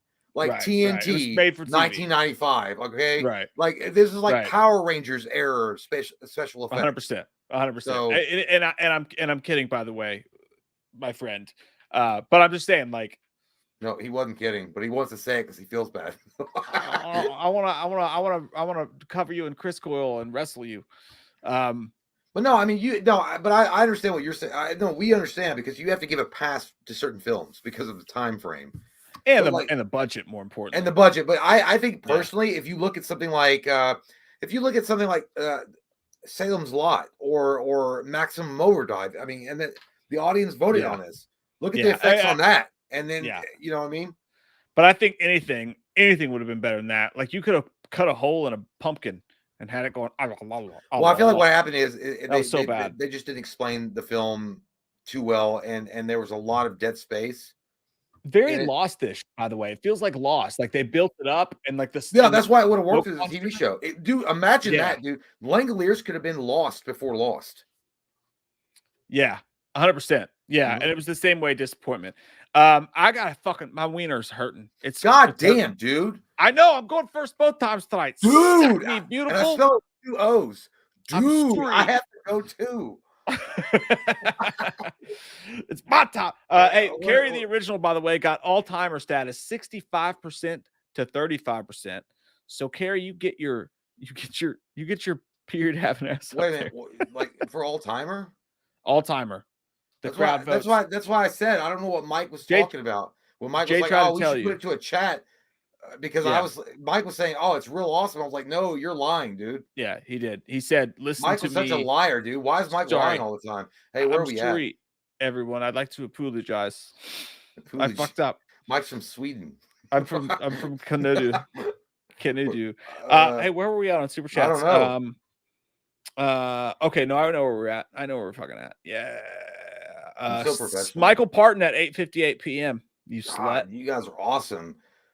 Thank you guys for hanging out with us and being so sexy and dropping them super chats. We really appreciate you guys a lot. Well, I'm being selfish with my wiener. Well, you can do what you got to do, man. Go. I'm thinking about my wiener. 8:58, right, Michael Parton. Okay, I got you. BRB. What an asshole. Saying BRB like we're in the middle of a fucking text to fucking voice conversation. Anyway, Michael says, thank you, man. He says, does Slenderman have a soulmate? No, not really. Oh, me like to cruise solo right now. Just exploring the earth, seeing what they have to offer, thing like that. I don't think that Slenderman would have a soulmate, but who knows? Creasefold says, you still do unbox, had something to send you. Yeah, we thank you, by the way, Crease. We do unboxing still. We just take some time in between and make sure that we have enough to do a video. You know what I mean? Like, just to make sure that it's not like, one thing, which there's nothing wrong with that, but it wouldn't be a very good video if we had like one thing to unbox and then be like, all right, now what do we do for 2 minutes? Or we do that for 2 minutes. Like, now what do we do? We just sit here and twiddle our thumbs, and nobody wants to watch a 2-minute video. I mean, I guess we could do shorts, but I don't think that's going to work. But yeah, we still unbox. We still do the unboxing. We actually, Mike and I haven't done anything together as far as in the same room in quite a while. So that'll be something that we'll get back to doing at some point. Axion Jackson. So here's the shot. Do I love Axion Jackson, the way that he comes in? This is like a fucking Giga Chad. Like your profile pic, dude, and then how you're saying things. He's like, so here's the shot. What horror villain, dead or alive, do you guys want to see more of, and why? For me, it's Deacon Frost from Blade. End of story. That would be actually incredible. Deacon Frost from Blade was awesome. Stephen Dorff did amazing job doing that role. Blade, but man, what horror villain, dead or alive, do you guys want to see more of, and why?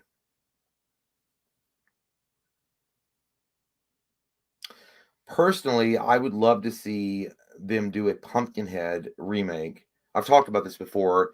While the Pumpkinhead original was amazing and Lance Henriksen was awesome, and Stan Winston did an incredible job with the effects as well as directing the film, I feel like it could do with more of a overall grand scheme, you know what I mean, and do a little backstory, a little bit better of a backstory, not too much, because they handled the backstory of Pumpkinhead pretty well at the original, but just a little bit, because the sequels after Pumpkinhead were just fucking awful. It was terrible.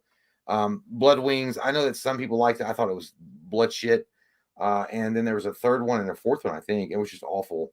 But yeah, I would say Pumpkinhead, but I'll ask Mike what he thinks for your question. Axion Jackson. So thank you, man. I appreciate you. Derek B says your butt is nice. Seen it today. Thanks. I was sunbathing with a G-string. Thank you, man. I'm glad you noticed. I shaved my ass just for this. But he's probably talking to Mike. That's fine. You like hairy asses? That's cool. Colton Candler says, sup, dudes? Would you rather make a movie with an amazing director and bad cast, or a bad director and an amazing cast? I think I'm going to have to go. Honestly, I'm going to have to go make a movie with an amazing director and a bad cast. Because here's why. Because I think that if you have an amazing director, even like an amazing director can take a really shitty cast and a really shit premise and make something at least decent out of it. You know what I mean? Like something that's palpable for the audience to consume, versus a really shitty director who is like shooting the ceiling and using like cameras that are from like a yard sale that he picked up to save money, and like, and have a great great actors, but it's like, what the fuck? Like, I don't even know what's going on. Like, it's so much harder, I think, if you're directing, because you have to tell the story, right? You have to tell the story concisely. You have to tell the story consistently. It has to flow. It has to, that you're in charge. You're like the conductor of an orchestra. Like, you have to make things flow. It has to all come together. It has to make sense for the audience to consume. If you're just the actor, again, it's a very important role. Obviously, you have to make sure that the audience is feeling what you're slinging if they want to buy your drugs. But they are connected with you in some way. You're telling the story through your emotions and your acting abilities. But again, if the director is not doing their job as far as telling the story in a concise and consistent way, much like, again, a conductor at an orchestra, then what the fuck does it matter? So I would definitely rather make a movie with an awesome director and just deal with shitty actors and just tell a great story. Because, I've seen movies before with really shitty actors and the story is great, but it suffers because of the acting ability, in my opinion. But anyhow, thank you for the question, Colton. It was awesome. DJ Graham coming in hot with fresh beats says, hey, man, thank you so much. He says, can't remember if you guys hate Pet Sematary 2 or no, but it's my personal favorite. It's less depressing and more entertaining. I like Furlong and all, but Clancy Brown is the best thing in that movie. No brain, no pain. Think about it.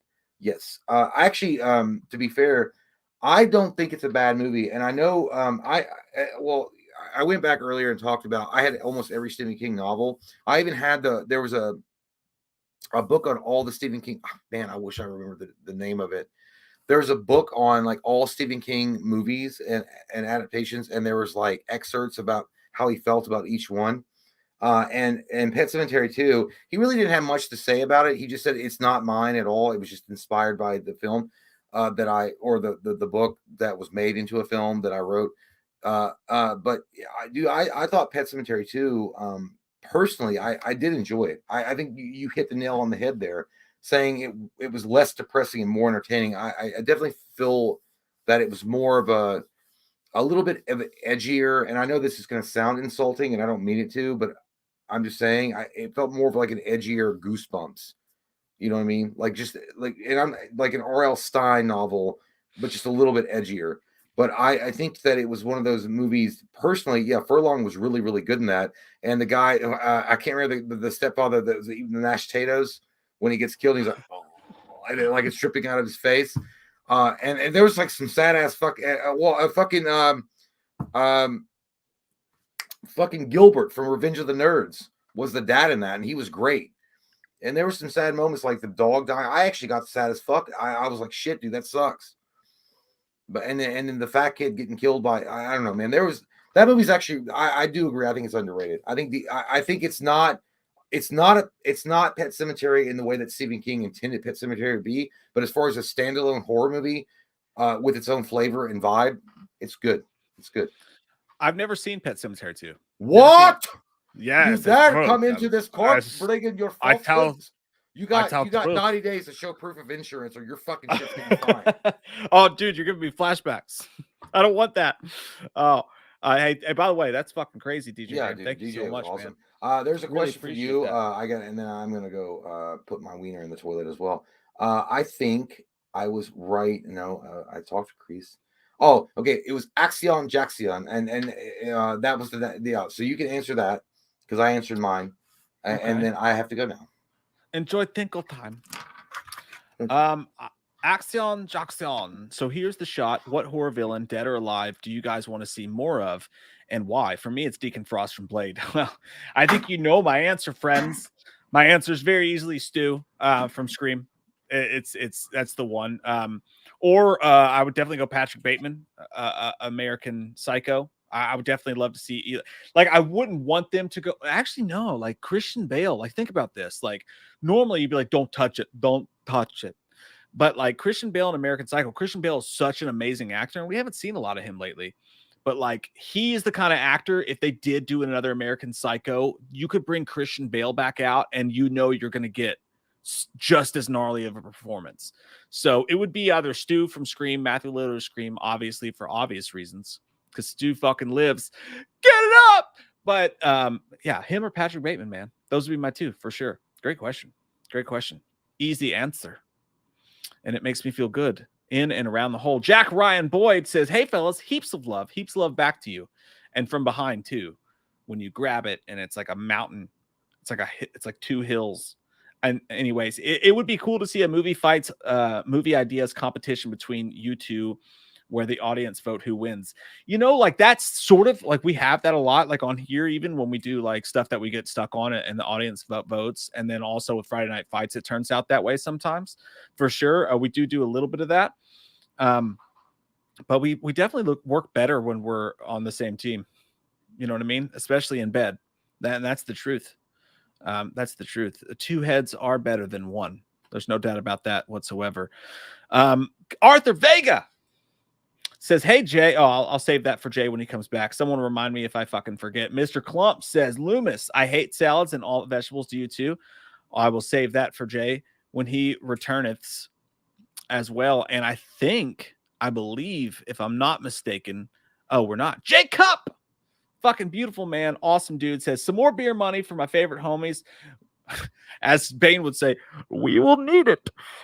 Thank you, man. Says, love y'all. Won't be able to stay for very long. Green Day played a brand new song called 1981 at their show yesterday in Quebec. I don't know how I feel about it. Stay sexy, y'all. Dude, I'm torn up about that. That sucks to hear, because I've been waiting on new Green Day.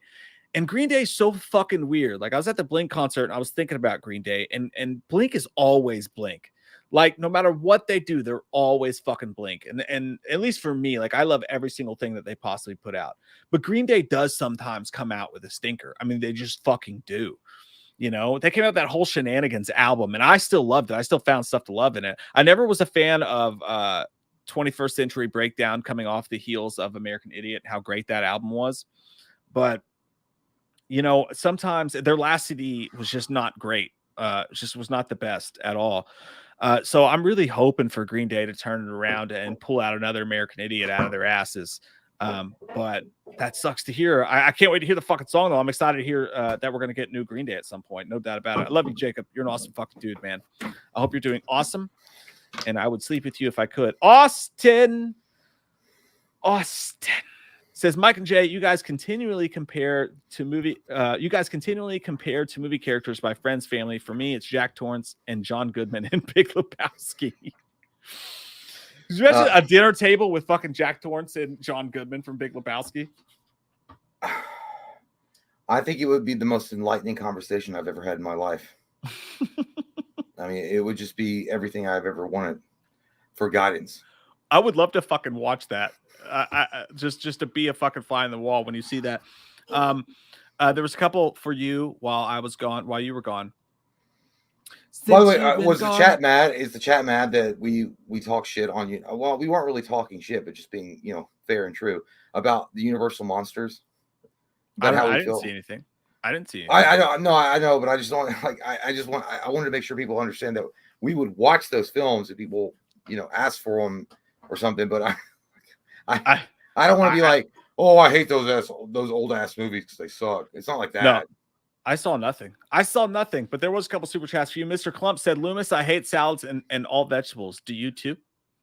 Yeah, I hate salads and vegetables, and I hate clumps of shit. Clumps. Mr. Clumps. What the hell kind of name is that? Are you naming yourself after the turds that you flushed on the toilet? Yes, I hate vegetables. Shut up, Mr. Clumps. Look, why don't you take care of your fucking bail before you super chat? You need that money for the bail bondsman. What is this? $2. You look like you just got arrested for something nefarious. He does. He fucking does, though. Also, Arthur Vega said, hey, Jay, what would Dr. Loomis sound like telling a bedtime story about Michael Myers? What the fuck would Michael Myers? There was once a boy who killed his sister unjustly, and his parents were weak and cowardly. So they sent them off to an insane asylum. But what good little boys like that do is usually swallow cyanide and go to sleep peacefully. Good night, Michael. And by the way, there's a pill on your table next to your bed. Take it. Take it. That's what it is. Scotty Game says, what's up, guys? Found y'all's channel a month ago, and you're hilarious. Just started my own gaming channel. Thank you so much for the laughs. Definitely makes my work days fly by. LOL, much love. Thank you, man. Hey, thank you, man. I hope your channel finds much success and love. Yeah, you get in there and you show those fuckers. You show this those is the gaming best gaming nerds. Channel. This is what's up, bitch. Skyrim. Fuck it. It's not Grandma's house. The Craigster. Thanks, Skyrim. Austin said, while Salem's Lot is great with the atmosphere and an expertly done slow build, a big part of me, huge surprise, says, a big part of me wishes Blade showed up at the end with that would ruin the fuck out of it, dude. I would love that too. That would be amazing. But you imagine like Blade dropping in like in the beginning of Blade 1, and you hear that, oh, get struck by lightning. Do that with every fucking every vampire movie, dude. Blade should show up in the last act and just fucking murder everybody. I'm sorry, that was the end of the movie with it struck by lightning when he's fighting, when he like jumps off after he had been denied his serum. He has to, but anyway, dude. I think the only movie I ever wanted Blade to show up and just fuck shit up was Twilight. Like that was the only one I was like, fuck that sparkly shit up. All right, this is the real world, not some fucking goddamn teen novel magazine. I would fucking love that shit, dude. That would be the best. Trey Film Edit, what's up, dude? He says, hey, guys, hope you had a blast at the Blink-182 concert. Mike, your haircut on point. Or Jay, your haircut on point, brother. You, do you guys have a movie you watched that still confuses you? And by the way, I talked about in the last stream, Blink-182 concert was everything I ever hoped it could be. And also we talked about Jay's haircut and how he looks like a pilot from Top Gun. And I totally can't wait to see him so that I can rub my fingers and my dick through it.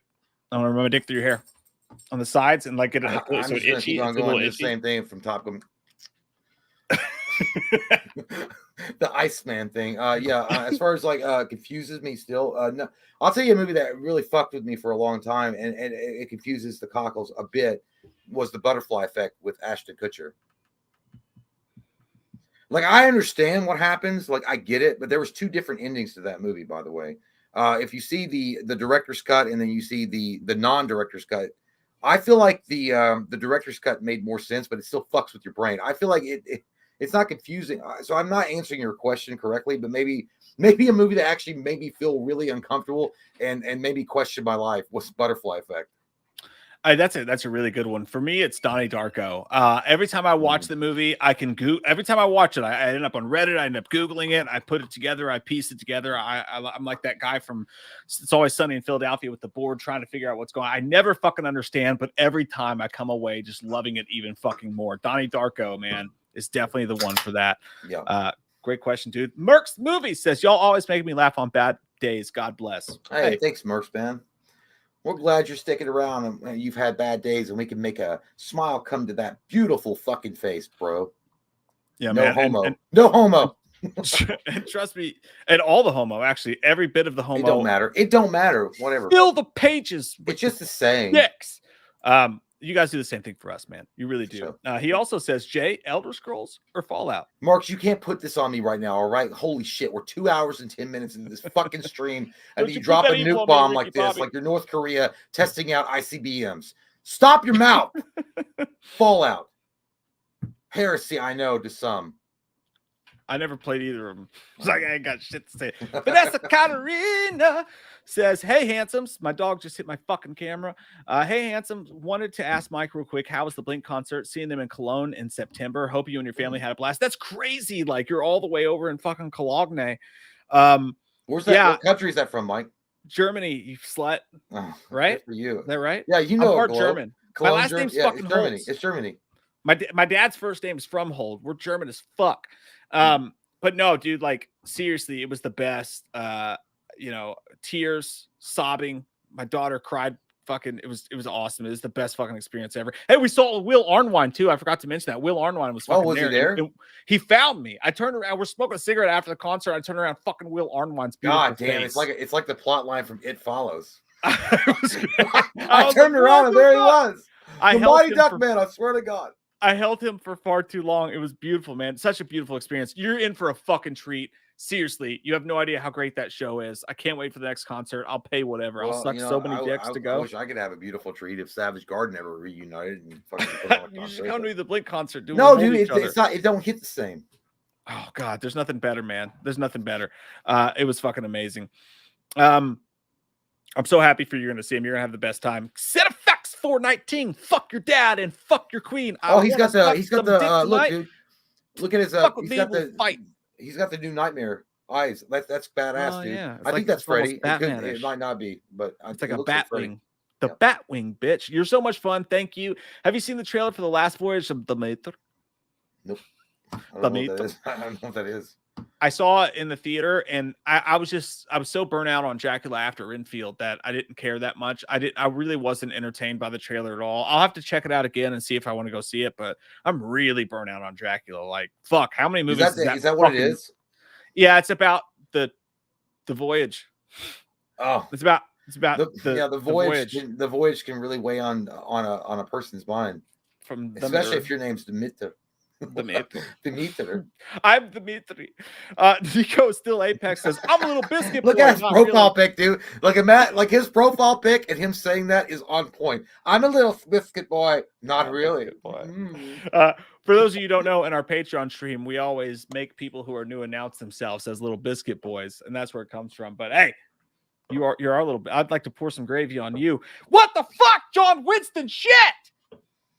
God damn it, dude. Wow, man. God damn John fucking Winston. Like the fireworks out of fucking Blink dude. show. Legend. Every time that guy fucking shows up on stream, I hear the Wonder Woman theme. You know what I'm saying? I can't do it. Yeah, I can't do it. I wasn't doing it justice. I wish we could get away with doing that kind of. You know what would be great? Every time somebody super chatted, we have like a music. Yeah, we should figure that out. I wish we could. Cool. Yeah. For me, for John Winston, when he shows up with these goddamn just amazing, just honest to God, life-changing fucking super chats that he does for us. For me, it would be ooh wah! Like every time John Winston pops in, go ooh wah! Oh. God damn. Don't talk about your bedroom sounds. That's how I come. I go wah!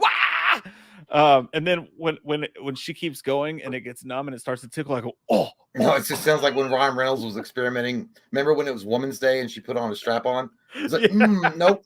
Happy International Women's Day. John Winston, big cock swinging in the chat as always, says, how you doing, Mike and Jay? Would enjoy to be on a live stream as an interview sometime. Dude, we'll fucking do it. I want to know. John. You're welcome, John. Anytime, man. I want to fucking know, dude. I want to know you as a man. Yeah, man. Like, I mean, I don't mind it at all. Like, you know, I think we respect the privacy of everybody. And if you'd like to come on and hang out and give a little interview, for sure. Dude, John Winston in a Patreon stream doing a beer chug with us. That's what I want to see. That's what I fucking want. Whatever you want. Amazing. Yeah, John. Hey, man, I have no problems with you doing a live stream as an interview. I don't know what you want to talk about, but we'll talk about it together. Get the fuck in here, dude. I think we all want to know. I think we're all intrigued with you and your amazing life. Do you like checkers or chess better? Do you like Sudoku? I like chess better personally because I think it's more of a mind game. Have you tried Pachisi? I hear it's a game of skills. Was chance? Oh, you play. Yeah, let's make it happen, John. Hey, dude, we love you so much. Thank you so John. fucking Thank much, you, bro. Thank you, man. Amazing fucking shit, dude. Evil Resident, thank you, dude. Says, just wondering what your thoughts are on the movie Replicant with Van Damme. I love it. I think it's criminally underrated. You guys are awesome. You're fucking awesome. Shut up. I haven't seen it. No, that was like that had I like, dude, I swear to God, I can see the cover. Replicant, because it had the green outline and it had green and black outline on Replicant, and then he was like going on the cover, like he was like face down on his belly, and there was like rain, and he was dripping with water. So, I might just be imagining my. You're thinking of Overboard, I think. No, I'm not. No, I swear to God, he's he's holding a gun. Like it's like one of those action shots, and it says Replicant. I don't know. I never watched it. I don't know. Let's go back and watch it. I didn't know it was supposed to be good. I don't think I've ever seen that one. But great. Rec, Evil Resident. Hey, let's jump back into this fucking thing. Thank you all so much. Specifically, John, fucking dude. That's crazy. Thank you. You guys are awesome. Thank you guys so much for the support and love. Yeah. It means the fucking world to us. Trust us. It really does. Christine.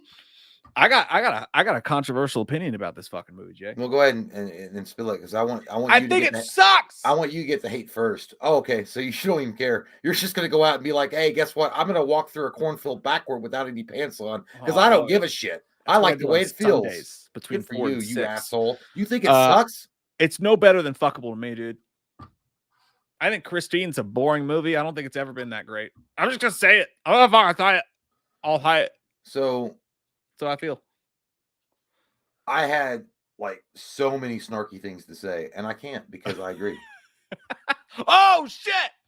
Fuck the world. No, because I do think it's a fuckable movie. I do not think at any point in my mind have I ever thought it was real awesome or an all-timer. Again, the novel itself is great, and it is an all-timer as far as the novelization goes.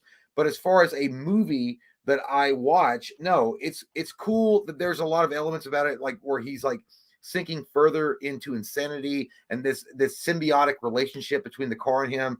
But again, I don't. But because I thought you were gonna automatically, it sucks my butt. I don't think it's that bad. No, but it's fuckable. Yeah, I give you fuckable. That's crazy. I can't believe you agree. I went ahead and put it to the chat because I know that's going to be super. Well, then fuck you, Mike. You didn't even wait for me to answer. I'm sorry. I felt like it should have some other opinions. Can I have your opinion? How about old needful things? All right. Well, I'm going to give you some controversial situations. I'm going to give you some controversial situations right here. Okay. Did I say 2 fingers? I'm going to take 3. Huh? Yeah. What? 3 fingers in the asshole. Stick it in, Jim. Make my prostate feel good. I'm going to say that this film, played by the awesome Ed Harris, who does a phenomenal job, by the way, of playing the sheriff, Max von Sydow, who does another amazing, phenomenal job playing the devil. The story itself flows, feels. I just think it's awesome on all levels. It's an all-timer to me. But I will be fine to say, look, wow, I will. No, as far as a Stephen King adaptation of a film, by the way, holy Needful shit, Things, Greg. Needful Things, the novel is so fucking long. There's so much more they could have done, but the fact that they were doing it on a limited budget, but they got a great director and they have a great cast, and they stick to the points of the novel at least semi well. They don't flesh out a lot of things that they should have, but I understand why, because it would have been a 3-hour film. I personally think, dude, like I love this. I've watched this movie so many times. I think it's such a cool movie. There's something about this movie that's very like I mentioned this earlier, and someone in the super chat meant like Storm of the Century, and I said it was very homey. It felt very like, you cuddle up with some like blankets and shit, and you watch it, and it just makes you feel good. I don't know. I'd put it in an all-timer, but I'd be fine putting it real awesome. But I will throw it to the chat because I would call it nothing better than fuckable Jay. I think it's kind of. I think it Jesus feels, Christ, Mike fucking hates American films. I hate Americans. Communist. I told you I was German. No, dude. I don't go down that path. What? I feel like it's. I feel like it's just for me, dude. It was like he has so many TV movies. It feels like one of the better versions of a TV movie to me. Like it does. There's just no dynamics to it. It just happens and it goes through, and there's a couple all right scenes, and there's like, dude, I always hear that part where he was like, "Oh wow." Like when the kid was going to shoot himself on the bridge, he's like, "Wow, Mickey Mantle goes, Mickey Mantle sucks," and like he's getting ready to blow his fucking brains out. I was like, "That's some intense shit." I'll put this to a vote for sure. And the vote of Christine, the crowd, the audience said, "I made a proposal. I made a settlement to dick with them." They say Christine J is an all-timer. 38%. 31% say real awesome, and also 31% say fuckable. So we're not that far off. I have to go back and watch this. The all-timers of Christine do win. Even though you and I both think it's overrated, they say fuck you. They put it up there. All right. Well, the chat is smarter than us, but okay. Well, that tells me I have to go back and rewatch it. That's what that says. Yeah, maybe we just drank too many cervezas while we watched it, which happens from time to time on this channel. That does happen from time to time on this channel. In the meantime, I will put. That's such an out and out lie, dude. I'm drinking boba tea right now. My daughter loves boba tea. I have to take her and her friends there. It's like, dude, that's so over. It's so more expensive than a goddamn. I know it's overhyped and overrated. Like they got like fucking pearls in a goddamn drink. And you're like, oh, it's boba tea. Like, okay, and does it taste better? They're like little. They're like little fucking Whoppers. I know, but I was like, yeah, I'm good. I'll just get Lipton at fucking the store if I want some fucking tea. I just put the vote to you guys for Needful Things. Moving on quickly, so quick to the point, no faking. Cooking MCs like a pound of bacon. The Night Flyer. We did a Patreon review for this. I know, and I really did enjoy it. I did too. I remember when this movie came out on TV. I think it was a made-for-TV movie. Again, these are these little tiny gems that are hidden amongst the folds and butt cracks of Stephen King adaptations that people overlook constantly. I remember not liking it when I was younger, and I don't know why. I guess it just didn't really hit with me the vampire vibe in the way that they were shooting the film. But as I got older, and I watched it, and well before we even did the channel, I watched it, and then we watched it for the channel. I feel like I actually would put it real awesome. Like it's a really awesome vampire film, but I would understand it being fuckable. I will go with you to Fuckable Town. But I agree that like it has real awesome vibes because like the atmosphere is awesome. It really is really good. Yeah, and the story's cool too. And Miguel Ferrer is fucking awesome. The story's really cool too, and like you got that airport that's like he walks in the air and everyone's fucking dead. And how gnarly is that scene? Like when everyone's dead in the airport, and it's such a cool story idea. I don't think the movie ever got there with what they were intending to do with it, but I would say strong fuckable. So if you want to agree to fuckable, we'll put it in there. That's fine. I'm good with that. But I have no qualms with real awesome either. But since we're already in the middle of a vote, we'll agree to sticker in the average bear. How about this guy right here? The old It remake. And the Muschietti. Yeah. Muschietti. Well, we talked about it before. Machete. Have you ever been to Olive Garden and got the machete spaghetti? You should try it. Machete spaghetti. I think it's real awesome. I think they did a really good job with reimagining it. While they pay tribute to the what came before as far as the miniseries, they also make sure they hold more to the actual novel.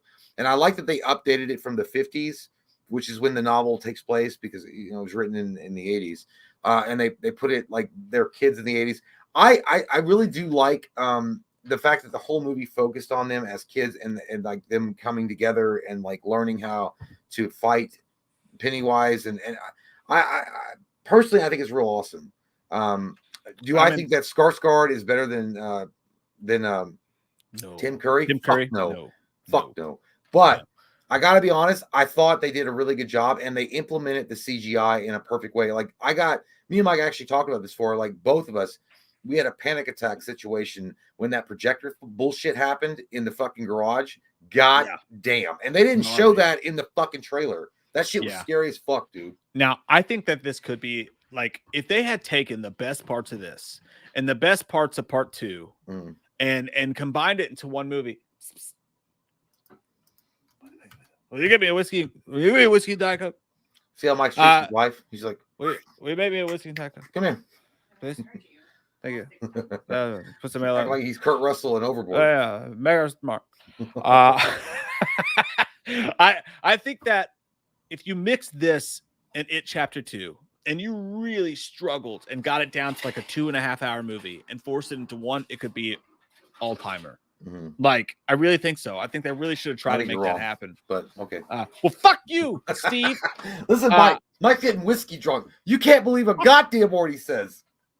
Watch out. I'll fight you. He's the dad at Thanksgiving, like, yeah, well, I don't like queers at my table, and smack somebody across the face. Yeah, so. Anyway, no, I agree with you. I agree. Real awesome where that one goes. In the case of How Gay Is Mike, it's all-timer. But no, Needful Things, they said, fuck you. They said, fuck you. They said Needful Things is fuckable, 57%, 29% real awesome, 14% did say all-timer. But real Needful Things goes to fuckable. No, I get it. Okay, where'd it go? Where'd it fucking go? I'm mad about it. Hey, I like that you love it. It makes you more attractive to me. Okay. That you like things that aren't that good. I thought it was my eyes, but if it's that, that's fine. Where the fuck did it go? I don't know. Oh, there it is. You just love Ed Harris. You just want to shower with Ed Harris. I think Ed Harris, dude, tell me I'm wrong. Ed Harris 40 years ago would have been the best Captain America of all time. The best Captain America of all time. Tell me I'm wrong. Look at Ed Harris's face. Look at his ice blue eyes. His vigor when he delivers the lines. Come on. It's Ed Harris. And I always remember the speech that he gives in The Rock when he's talking like, because these men didn't even get a goddamn funeral. They left our boys to rot outside of Baghdad. That would be the Captain America right there. Holy shit. Yeah, no, he would have been fucking amazing as Captain America, dude. Hang on. Fuck. Shit. I forgot about that one. You guys are right. Shoot. I pulled up the book. It smells like pickles and shit. Eat my butt. Well, now we got Mike's fantasy out of the way. I love having my butt eaten. There's no discussion. There's no discussion. There's no need for anything. It's an all-timer. Okay. I'm gonna go with you because I never watched it. What? I never saw it. Oh my god, dude! You piece of fucking trash. I saw him peeing razor blades, and I was like, I don't want any more. God damn, dude! You never seen that movie with Michael Clark Duncan, Tom Hanks? The greatness that was. I don't want to watch Michael Clark Duncan fucking die. It's too sad. Suck my dick. Please, boss, don't put me in the dark. See, you're already making me sad. I'm gonna fucking cry. I don't think about it. At Pupil. That's real awesome right there, dude. That's fucking scary shit right there. Like, I feel like it's not supernatural. Like, it's not. There's nothing supernatural about this movie, but Brad Renfro does an awesome job of being a little dick fucking piece of shit asshole and going after Ian McKellen and making him relive the most horrific part of his life in the fact that, and again, Ian McKellen's not a good guy. He's a Nazi that was trying to live under. I'm telling you the whole fucking movie. It's a great movie on manipulation. Showers. There were Well, showers. No, yeah, well, no, yeah, he showered. Showered. Yep. What? They filmed the kids showering. It was weird. It was well, this movie is really good. Well, I feel like this movie is really a great movie based on manipulation and the evil that can come from that manipulation. Because to be honest with you, while Ian McKellen or the one of the particular characters in this film, I just told you it was, is based on all evidence, is what you would consider evil. I feel like Brad Renfro is the truly evil bastard that released this thing. So who is the monster? Is it the Nazi, or is it this piece of shit motherfucker that wants to write a newspaper article? So for some reason, dude, when you said that, you sounded like Ron Perlman. This motherfucker. Did you see what he said, by the way, about the SAG thing? Who? Ron Perlman. No. They filmed him talking about the actors strike, and he was like, and by the way, he was like, to the studio exec that I heard saying, we're gonna let this thing run out until people lose their houses. He was like, there's a lot of ways to lose your house, and I know who you are. Yeah. I was like, what the fuck? Following Ron Perlman is like literally following a deaf motherfucker to a concert. It was scary, dude. Ron Perlman's an idiot. He always has been an idiot. I like him as an actor, but he's a fucking tool bag. I mean, he's a moron. The fact that he's literally calling out like, "Hey, I know where this guy lives. We should go do violence upon him." But what? I didn't say that for real though. But I do side with the actors in that situation. But I mean, the fact that you let Ron Perlman lead you, god damn, dude, get a better role model. But anyway, for me, it's real awesome. I'm gonna go there, and the reason I put it in real awesome, like fuck Bryan Singer, also by the way, with 1,000 Suns. But the reason I put it in real awesome is because I love those fucking movies where it's like the majority of it's like two people at a table discussing, and the shit happens. Those movies get me fucking going. If you guys ever get a chance, it's like defunct now. You can't find it. There's an Ethan Hawke movie like that called Tape that is just mind blowing. Sunshine Express. With Tommy Lee Jones and Samuel L. Jackson. I love those movies, and that fits in with me, so it's real awesome. Well, the fact that movie, like it's more of a psychological brain fuck than anything else. And there's one part where he manipulates. Again, he's a little bastard. Brad Renfro is a little piece of shit in this movie. Like he's like the good son. Like they're trying. They make you think the one is the perpetrator of violence, which he is, I guess, in some way. But in reality, it's the main character that is the actual bad guy. There's one part where he pushes him and he starts doing goose step, and it's fucking like, it's terrifying, dude. It's like you get them to that level. He's like, I hyped you up, bro. I hyped you up. Now show me what you got. It's a nice mid-afternoon movie to watch when it's raining outside, you know. Especially after church. Kind of movies. Yes. Yeah, after church specifically. So we're gonna start to speed it up a tick. Because we still got a lot to get through, so we'll be a little bit faster about this. Stephen King, Cat's Eye. No, I can't remember it.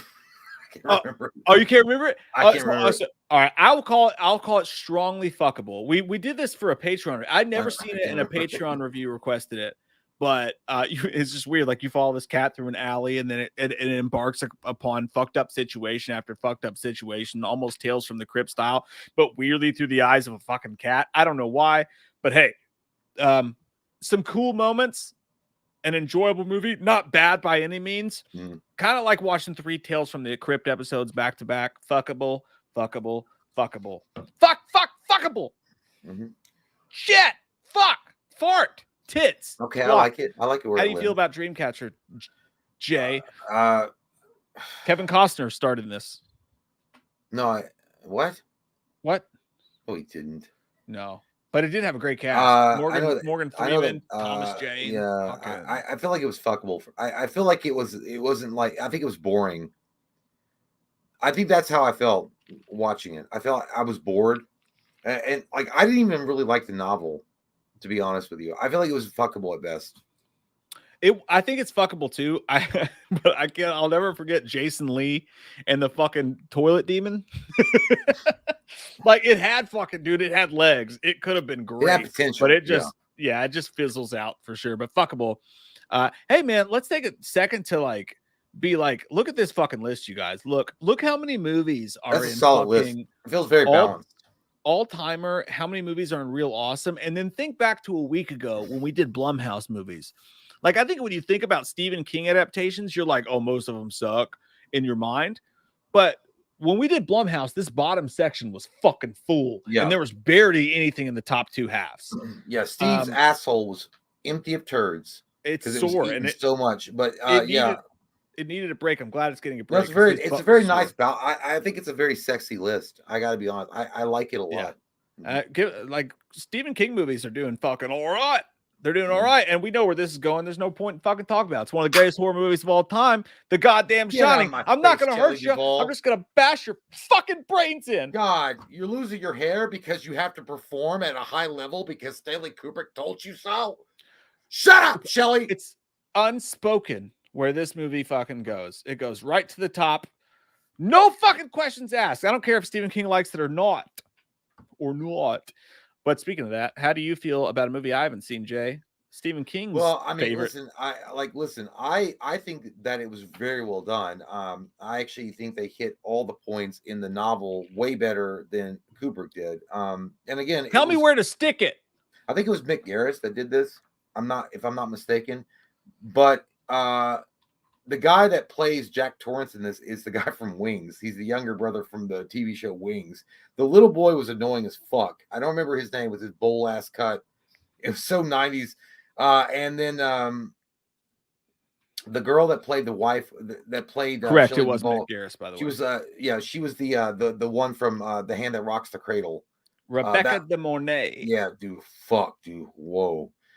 But I will say this. I think that, to be fair, because there is a lengthy, I think it's real awesome. Okay.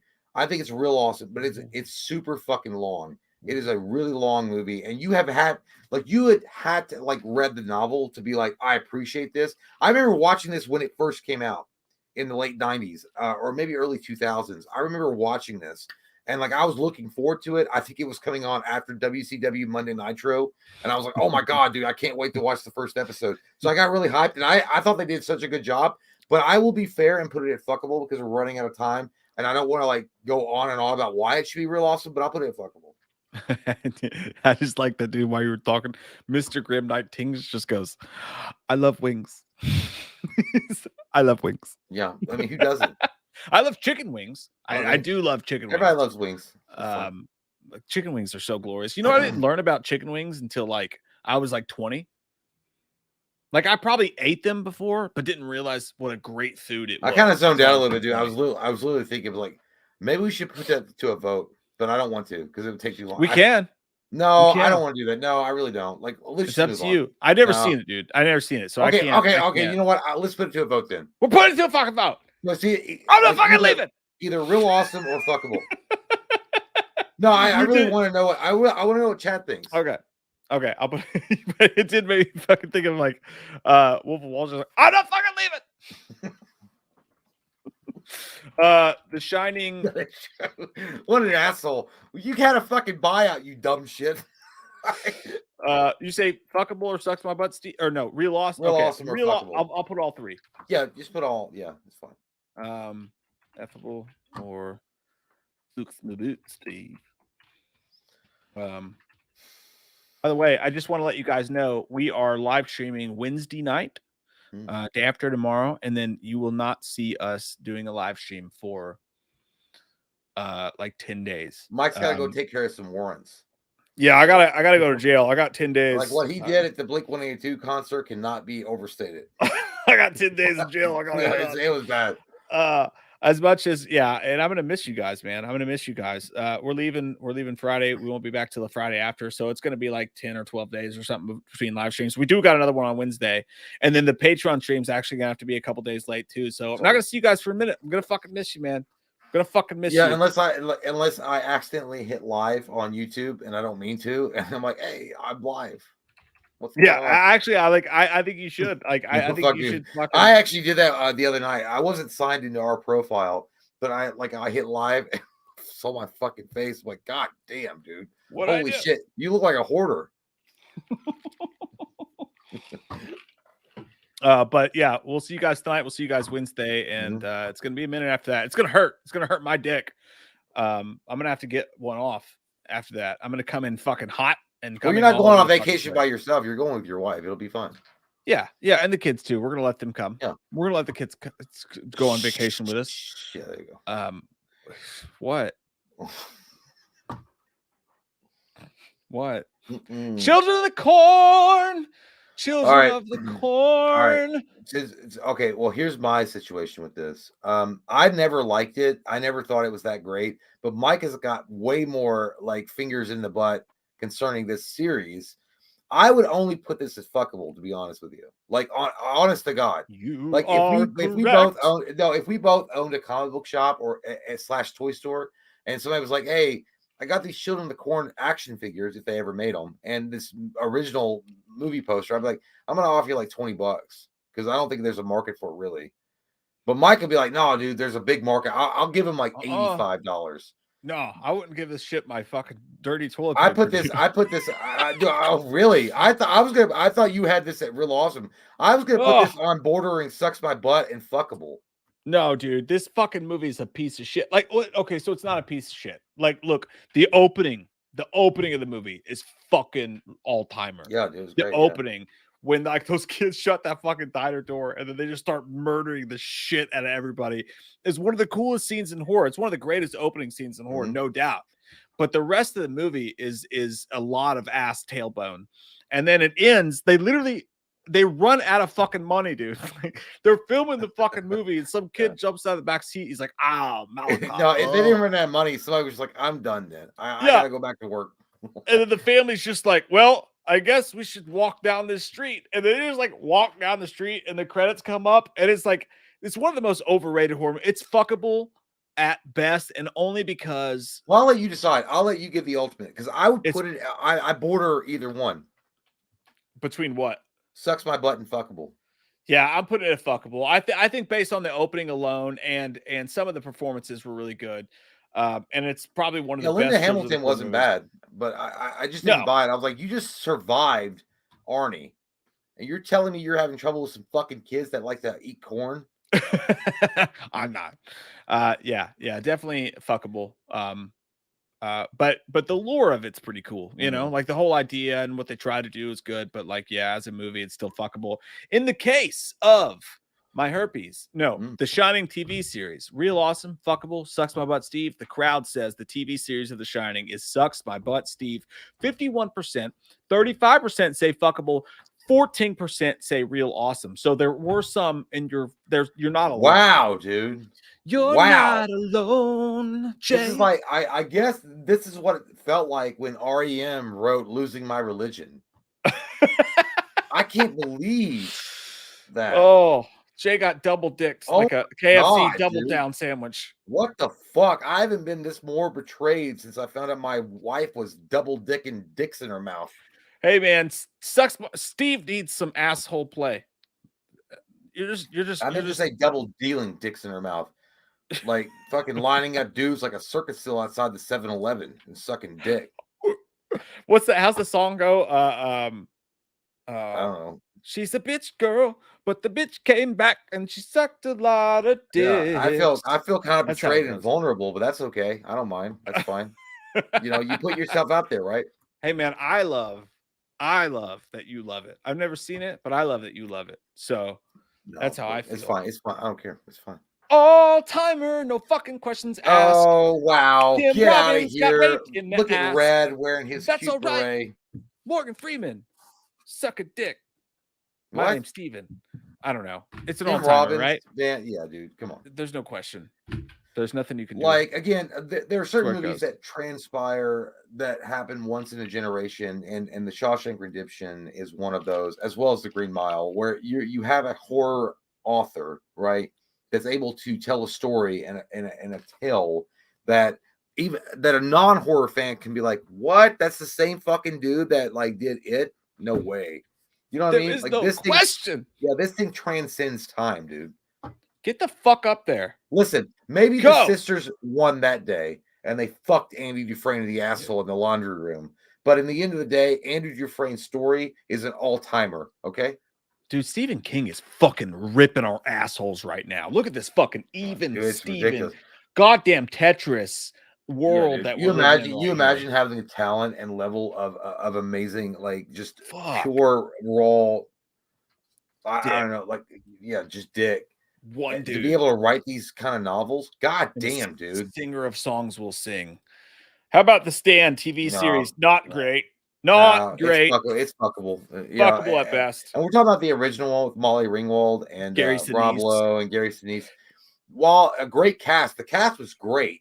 It was way too long, way too and the book itself is long, don't get me wrong, but like this is the kind of movie that deserves to have like sequels to it. It deserves a cinematic treatment, in my opinion. Great start. It was a great start. It's one of the best starts ever with the military man laying dead and then Don't Fear the Reaper. Oh, God, dude, that's like one of the best uses of that song of all time. But like it just slows way too fucking down. The effects aren't there. Had they not ran into fucking slow Terry Bradshaw, it would have been a lot better for the second episode too. But then that happened. Yeah, Mike doesn't like slow people. Terry's money. Hey, that's not what I said. I know. God damn it. MOON. That spells moon. I will say it's fuckable at best. It's fuckable. Yeah, that's where it goes. It's too long, man. Too fucking long. You guys fucked around too much. And they had the singer from Third Eye Blind in there. Yeah, by the way, I didn't like I'm a rock star. I didn't like I actually didn't like the guy they cast as Randall Flagg. I really didn't. Yeah. Like he definitely did. He looked like a motherfucker that was trying to sell you a barbecue grill charcoal from Lowe's.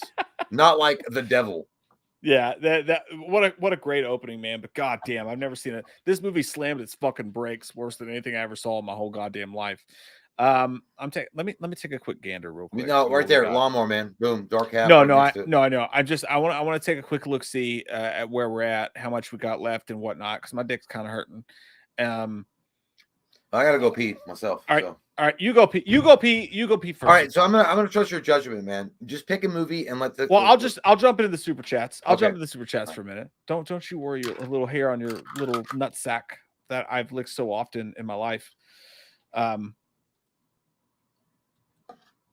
So I was thinking alone in the Transylvania night. I had a burbling in my stomach after eating a hot burrito from Chipotle, and I said, "I didn't know you were gonna put it on me." Can you hear me? You can't fucking hear me, dude. Stop, dude. I got a hole in my hands. My wife wanted to. I can't have people see me when I stand up. I literally got a hole in my crotch area. Put your all right. No, dude, like literally, there's a hole in my crotch area. There you go. Fucking asshole. Oh, that would have been good if he had his earphones in. If he has ear holes in. John Horside, I think I need help. Says Loomis and Marky Mark, what's your preparation for zombie apocalypse? We will jump back to you, my friend, when Jay comes back for sure with that. Scaribe Gomez says Scribe LMAO. Jay, have you checked out Final fucking X-ray vagina inside of it recording walkthrough? And I'll ask Jay that when he comes back, my good man. I will do that for you. Jack Ryan Boyd says, I think you guys should get Kevin Smith on the show. I fucking wish, dude, or could get. You know, Kevin Smith liked a tweet or two. Kevin Smith liked a tweet or two at a time or two. And part of the reason the show exists, man, is because Jay and I used to sit around and watch fucking Kevin Smith movies together. Mallrats over and over and over again. Clerks. Jay introduced me to Clerks. That's a part of our humor. That's just part of who we are. So it would be a fucking honor and a goddamn blessing to have him on. So far, I haven't been able to make that happen, but maybe we just got to get bigger. And that's where liking the videos and sharing the videos comes in. It's your fucking fault. I'm kidding. But yeah, maybe one day. Austin, I'll fucking ask Jay that when he comes back. I saw Jay's name as soon as you opened your face. Merck's Movie says, how do y'all come up with Slender Man? I can answer that for you. That's just how Jay talks to his dogs. That's how Jay speaks to his animals. So we threw a Slender Man mask on him, and he'd be like, "Do you want to be skeet?" or whatever the fuck. And that's just the voice he uses when he speaks to his dogs. So it was pretty easy to put into a video. G Stokes on the G spot, fingering butts and sleeping with women. Would you guys want to see a Michael Bay Halloween movie? I feel like 2003 TCM and 2009 Friday the 13th are the best in the franchises. I can see the Michael being an in-between OG and Blumhouse. L for fucking love. Dude, yes, but also I feel like Rob Zombie's 2009 Halloween was the Michael Bay version of Halloween. And hear me out. This came out right around, I believe it was 2007. 2003 was Texas Chainsaw Massacre, and 2009 was Friday the 13th, right? So the Halloween remake was right in between them, nestled like a butthole between a couple of cheeks, and it had the same vibes. I think that the studio smartly used Rob Zombie to do the Michael Bay Platinum Dunes technique with Halloween. I think that's actually what we got, and what is actually a really good Halloween movie. Yeah, I hate the fucking trailer trash origin story, and that was so stupid.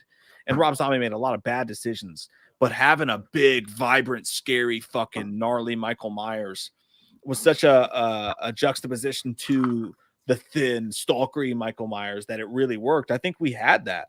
I think that's what we got with our 2007 Halloween film for sure. Hey, there's a couple questions for you, Jay. Okay, that's fine. First off, Austin says, Jay, you ever wish they made a Darkness movie based on the comics games? I feel like I'm the only one who wants to see this. Yes, I do. I feel like that was that was a great. That's what my wife says, by the way, when she pulls up my dick. Yeah. I feel like I'm the only one who wants to see this. And I go, yeah, probably. Yeah, I call it the debt that I'm facing from the IRS. But yes, I absolutely do. The Darkness itself as the game was incredible. They actually made two. The Darkness 1 and 2 were incredibly well done. The story was awesome. It felt like a Witchblade type of storyline. But yeah, I think that they should have definitely done more with it, to be honest with you. John Horserside from Papa Roach says, Loomis and Marky Mark, what's your preparation for a zombie apocalypse? I waited for you for this, so I'll let you start. So here's my solution to the situation. First, I go to the ball. I wait. And I wait some more. And then I see all the dumb bastards line up. And then I go somewhere else. I leave. What do you mean? There is no solution to the zombie apocalypse. You just go to a goddamn island and start over. You grab a beautiful woman, maybe a couple, and you start over. You repopulate. Okay? You get a helicopter. Get your hands on a goddamn helicopter. I mean, this is standard. I would say very clearly that the issue is coming from the plants. If you look at the African honeybees, they definitely left for a reason. So the plants are emitting this thing, and we got to run from it. We got to try to outrun the wind, and that's how you escape the zombie apocalypse. That's how you do it, Dr. Loomis. We're going to get away from it together, and we're going to go start a new colony. No, I will throw you out there. You'll be thrown out. I'm going to show you how to make turkey burgers out of plants. No, I'll say, hey, Mark, look, it's an Asian. And then he'll jump out of the helicopter to go. Hey, that guy was fucking Puerto Rican. All right. See, Asian, Puerto Rican, whatever. And See, Marky Mark doesn't care. And if we can't get away from the wind, then we're just going to go up to someone's house and we're going to beat down the fucking door and we're going to say, let me in your fucking house. And that's how Las Vegas. Oh, you already did it. Also, Scaribe wants to know if you checked out Final Fantasy X Vagina Inside of You. 16. Mike doesn't know how to read Roman numerals. Don't confuse him. I'm gay. It's Final Fantasy 16. You stupid shit. Okay. Okay. Is that where we are? What timestamp is that? That was that was just one from previous. Oh, okay. I haven't had a chance to check it out. It looks cool. He says recording walkthrough for it now, and it's incredible. Awesome, man. Combat is some of the best I've seen in a while. I have not had a chance to check it out. I've always been scared to. I think the last time because when they got to Final Fantasy 13, the combat radically changed, and it was no longer a turn-based system, and they went more of a fluid type of combat. I kind of got the hang of Final Fantasy 13, but it looks incredible. I've thought about buying it. I think it's on Game Pass. Oh, it's on Sony. Actually, it's only on PlayStation right now, but I know it's coming to Xbox at some point. But man, I gotta be honest. I'm jealous of you. I'm glad that you're having a great fucking time, dude, because it looks really cool. The story looks awesome. I'm going to read part of Colton's, and then I'm going to go take a pee-pee in the toilet. Okay. Colton says, Mike, would you rather get a tattoo from a blindfolded artist or Jay give you a tattoo and an artist guide him through it? Do it. Trust me. You know, every part of me wants to say I would rather the blindfolded artist do it, but for some fucking reason, I kind of want that piece of Jay inside of me at all times and on me. So I'm going to let Jay, and by the way, I don't trust Jay's ability to follow instruction from the tattoo artist. I know how to follow a strategy guide. I expect, but it's got to be something Jay's interested in. So like, we got to agree on. No, if I'm inking a body, like I'm going to be interested that I even there doing it. No, if I'm like I want a Blink-182 tattoo, Jay's just gonna overcomplicated. He's just gonna scribble in cursive Def Leppard on my butt. No, wait a minute. You want like just to say Blink-182? Like that's it? No, like an art piece, you know? Like I'm gonna trust you because at least if it's fucking shitty, it comes from my friend and it's a love letter. Dude, and I'll be like, Jay's gay for me. And I'd be like, stop being complicated. Like just give me something simple. By the way, Colton's at 10:41 p.m. if you want to scroll down there. But his question for you was, Jay, are you hyped for the Spider-Man 2 game? I'm going to go unload my dick in the sand. 10:42, you say? Yeah. Okay. Yeah. Okay. What the fuck did I miss? Where's the fucking mute button? God. No, leave it on.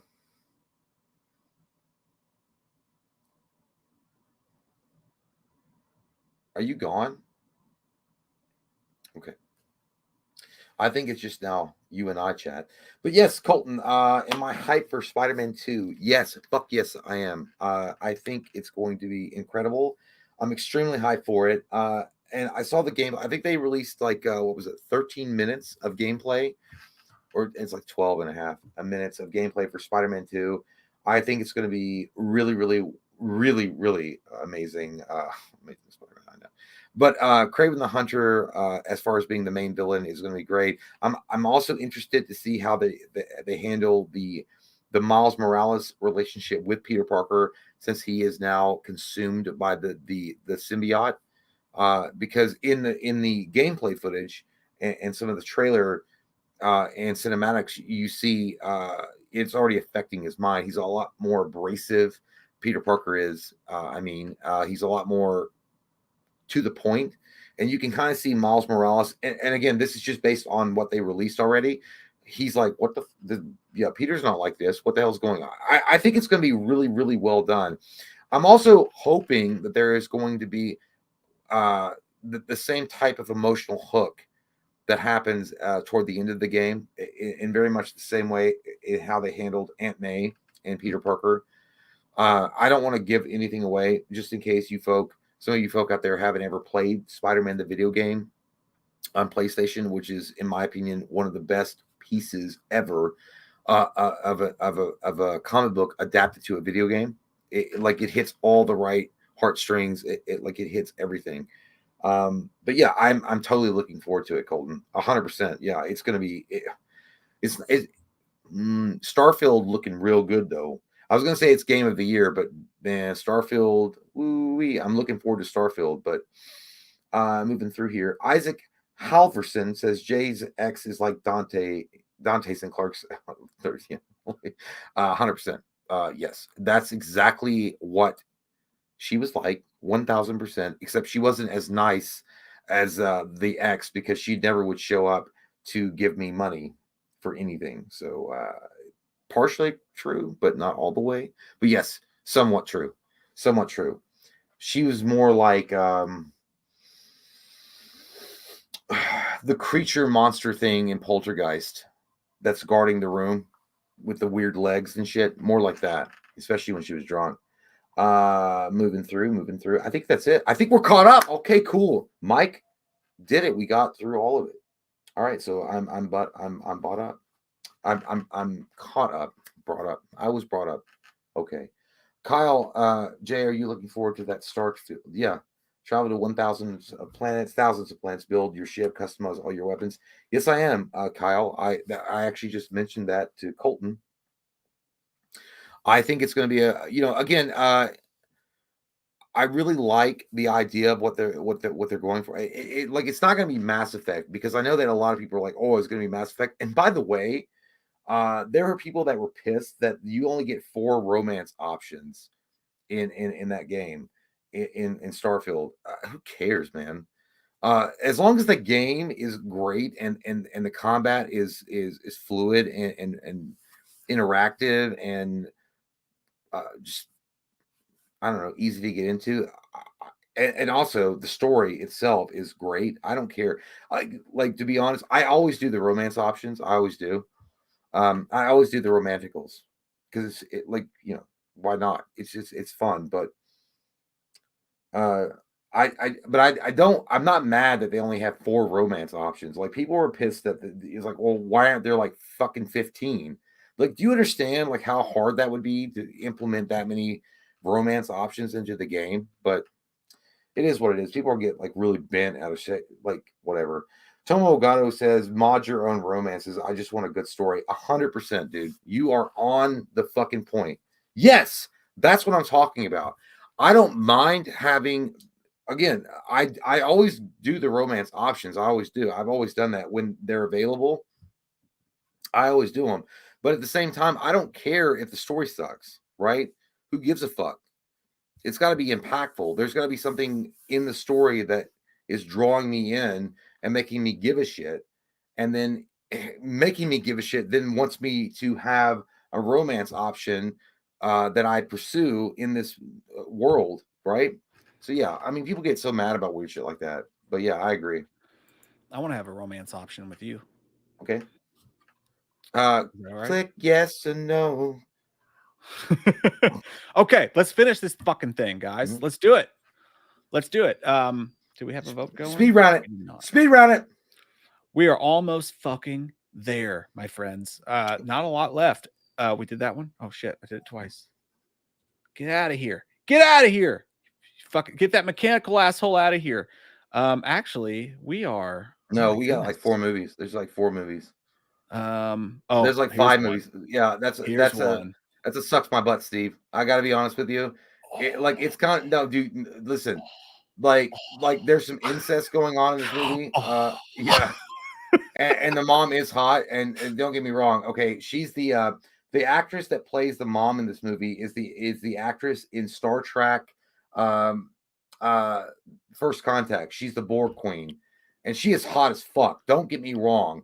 But, there's something about seeing an Abercrombie and Fitch model fuck his own mom. And they're like, we're cat people. We're just cat people. We're in heat. And that's what we do.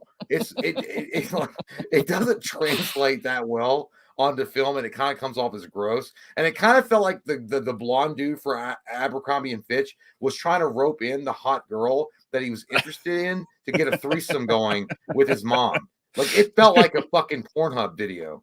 I already started to vote for it because for me this movie is 100% fuckable because, dude, it's so weird. Like, well, for one, what is it with horror and people wanting to fuck their moms? Like the Bates Motel thing, like that whole entire TV series. Yeah, he actually does it in this. He does it. But it's fucked up. It's so fucking like a hot August day. He fucks his mom. It makes. She's cooking fucking SpaghettiOs and he's in there. They're all sweaty and shit. And like, God damn, dude. There's something weird about it. You can't even be turned on because his mom is hot. It was like, your son's dick is in you. But I think it's just so bad. It's good, dude, because like you're watching it and like when he's in the car next door and he's like, and his face turns like, and he looks like fucking like Fabio, like with fucking, claymation. He looks like goddamn fucking Thundercats. Thundercats. It does look like fucking Thundercats, dude. But for some reason, I find it really weirdly entertaining. So I say fuckable. I put it to a vote. We'll see. Yeah, but I don't like that. I don't like that. That's too far, dude. That's too far. Oh shit! Did we do Creep Show? Yeah, no, not even. No, we didn't do Creep Show. I would have put that. I would have put Real Awesome. I'll put it. I'll put it real awesome. I feel like it deserves it. Yeah. Yeah, because we're gonna get nasty, real. Yeah, nasty. it deserves it. Yeah. Where's my goddamn birthday cake? And Leslie Nielsen, yeah, dude, real awesome for Creep Show. That's yeah. You also good. had like, I mean, what was the directors on that? Like, I can't remember who directed, but I know George Romero was Romero, on it. right? Romero was on it, and there was like a was it Carpenter? I don't think Carpenter had anything to do with this one, but like I do think that like you did have Stephen King. He acted in Langoliers as the preacher, but he also acted in this as the redneck who found the asteroid in his yard or whatever. But yeah, no, Creep Show's real awesome. He actually wasn't bad as an actor. Not bad. He kind of like Quentin Tarantino, kind of like right about that level of acting. Yeah, Stephen King just looked like a guy that just discovered what World of Warcraft was. He's like, all 100%. I can meet my wife in this game. Dude, that's okay. Straight up, I want to put it at all timer. I just do. I'm going there. I'm going all timer but here's the thing: the second half is a big. Hey, you ever seen a dick before? No. Okay, well, suck this. Because the ending of this film is awful, and the best part of the adult when they're adults is John Ritter, but everything else before that, yeah, dude, it's an all-timer. What am I talking about? Like, listen, 3/4 of the movie is an all-timer, and Tim Curry is incredible and majestic in all of it. So yeah, I agree, dude. Like, this is one of the movies. This is another movie that I watched with you for the first time. Like, you showed it to me for the first time, and I remember it's one of the very few movies in my entire life, even as young as I was, where I was kind of like I was scared. Like, and the movie never capitalized on how scared I was. Like, it never went where I thought it was going to go. But that first half of this miniseries, dude, incredible. I was fucking scared. I was like, this movie is gonna fuck me up. And then of course it ends corny with the Hi-Yo Silver away. Yeah, they're on the bike and shit. But dude, it threatened you with some really scary shit. Well, and Tim Curry was incredibly good. I mean, dude, what a fucking performance with Tim Curry. Like, I agree, man. Jesus Christ, dude. That's an all-timer for me. And I know it's not that great like as like a cinema experience. No, it's too long, and there's problems with it because it is a TV movie. Right. But I feel like Tim pure Curry, fear-wise, yeah, dude. Like, and on top of that, like, imagine them having a better budget back in those days, and then Tim Curry being Pennywise, at the height of his career. My fucking God, dude. Yeah, dude, amazing. 100%. You like this one a lot more than I do. I'm gonna do. I want to put it an all-timer, but I'll put it real awesome. That's where I will go. I'll throw a vote on it. In the case of Sleepwalkers, though, the crowd says Sleepwalkers is fuckable 64% to 36%. Oh shit, dude! How many of you all from Kentucky like that shit? You scared of spiders? You scared? No, dude. Like, that shit turned me off. Like, god damn, dude. It got me all fucking like, dude. That shit was nasty as fuck, dude. But yeah, okay, that's cool. I do gotta rewatch Dr. Sleep, but I found it. I've seen this. I've literally watched this movie like 3 or 4 times. Like, it's so fucking good. It's so fucking good because it combines elements of Kubrick and it combines elements of King, and it does its own thing, and it weaves this a great story that's a sequel to not really The Shining, but kind of, and it is, but it's not. I think it's real awesome. Personally, I would flirt with all timer. I would really flirt with it, but I'll put it real awesome. Personally, I'll put it real awesome. I put all timer in the vote. I know people love it, and it did have a great cast, and I love Ewan McGregor. It just never struck me, man. It kind of felt like this uninspired expansion pack to The Shining for me. But I know I'm in the minority on that, so we'll see what you guys say. Lawnmower Man, Jeff Fahey. You take this gorgeous Jeff Fahey and you make him this character. And Pierce Brosnan, dude, sweaty. He's Steve Jobs. He's trying to figure it out. This has nothing to do with the novel that Stephen King wrote. Like, absolutely. So far, like, the only thing they share in common is the fucking title. Actually, Stephen King, you see how the title here is Stephen King's The Lawnmower Man? He sued the company to remove his name. Like, the actual he's like it, like, he literally got his name off of it. So it's just The Lawnmower Man, because he's like, it has nothing to do with the novel I wrote. But moving from that, I think it's fuckable. I think it sucks. It's like we were talking about earlier how bad CGI was for the Langoliers. This is on the same level, but just because of the powerhouse performances by Fahey and Bronson, like it's watchable, and I gotta put it at least fuckable. Yeah, I will go fuckable with you because again, the performances. This is like Elon Musk telling people that AI is real. Pierce Bronson is fucking is Elon Musk telling people that AI is real, and Jeff Fahey is Mark Zuckerberg telling everybody I like to mow lawns. Yeah, dude. I think I'm trying to find this one. Hang on one sec. Where the fuck did it go? Because there was some fucking missing in here. Where'd it go? Where'd it go? Oh, there it is. Okay. So yeah, I'm gonna go fuckable with you too, because I just think that as bad as the movie was, it was watchable based on the actors and the performances. Yep, that's it. Yeah. This is watchable. Totally fucking watchable. In the case of fucking Dr. Sleep, man. Holy shit. Close to an all-timer. Oh, okay. We have smart fucking people out there. Close to an all-timer. The vote was Real Awesome 40%, all-timer 38%, fuckable 17. Shit. 3% said Sucks My Butt Steve. 3% said fuck this movie and its big butt crack. Well, but 3% have never REM sleep. It goes they're sleep deprived.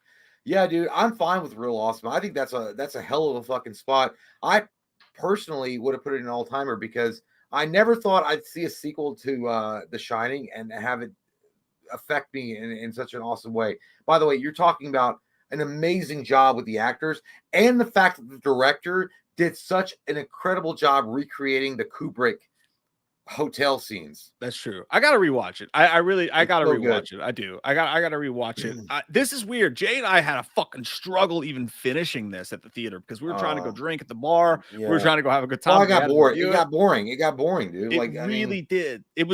This is where you could really see Annie Bichetti directing The Flash. Like this movie was super corny at times, and in the same way the miniseries fell off in the end, I felt Chapter 2 fell off. This is nothing more than fuckable for me. That's it.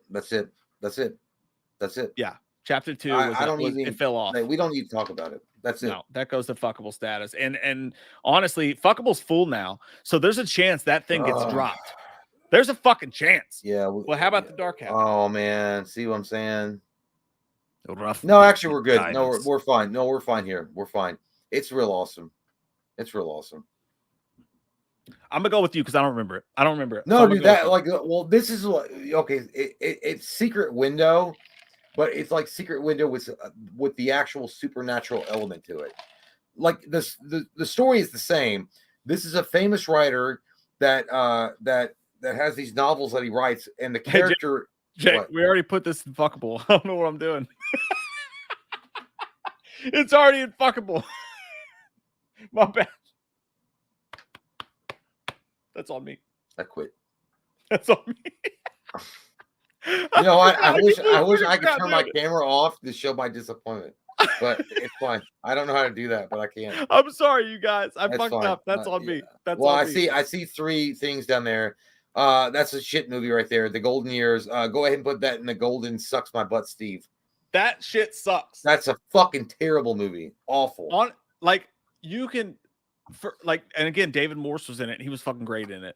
Yeah. There's touching moments in it, but goddamn, this thing should have been 27 fucking minutes and it could have been real awesome. But they made it a fucking mini series, stretched it out larger than Lean to the Plug, got stretched out in that fucking video. And you gotta drop it down. Get in there. Flea market ass crack. Get into Steve. I hate to see The Shining down there. Like it really makes me mad. Like I don't know. Hurts your crack, doesn't it? I don't like it. But okay.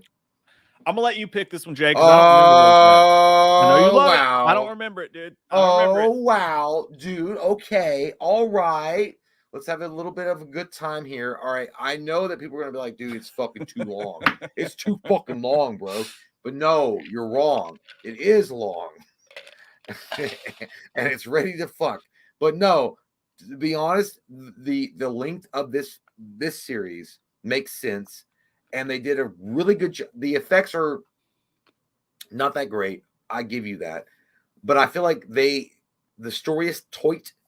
The progress of the film maintains itself throughout. It is a very easygoing watching of the film. For me personally, it's real awesome. It's real awesome. Let's stick her in there, man. I'm gonna go with you. I'm gonna go because I don't remember. I saw it once when we reviewed it, and I don't remember fucking shit. Dude, one of the scary scenes of that movie is when the maid, when the guy's the psychic's mom wakes up and she realizes she's in the cooler and she's all tied up, and then that maid that's a ghost, she's like and like and she's all skeletal. I was like, oh, it's fucking scary, dude. It's creepy. This fucking creepy ass movie.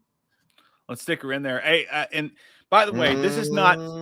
I will say before we finish up here, this is not every Stephen King adaptation. There's some that were just like fly by night, fucking. And some we missed. Tommy Knockers is not in here. I don't remember it very much. No way. And again, there's multiple of these tier lists that Jay and I have got to go back through, and maybe we'll have like a cleanup stream one day where we go back through and we finish all of these and really tighten them up. Are people getting mad that we're not doing? We can't do. No. I'm just saying. Like I didn't. Put I know. I know they weren't all of them on here. I had one or two. Like, oh, you didn't put that on there, but it's fine.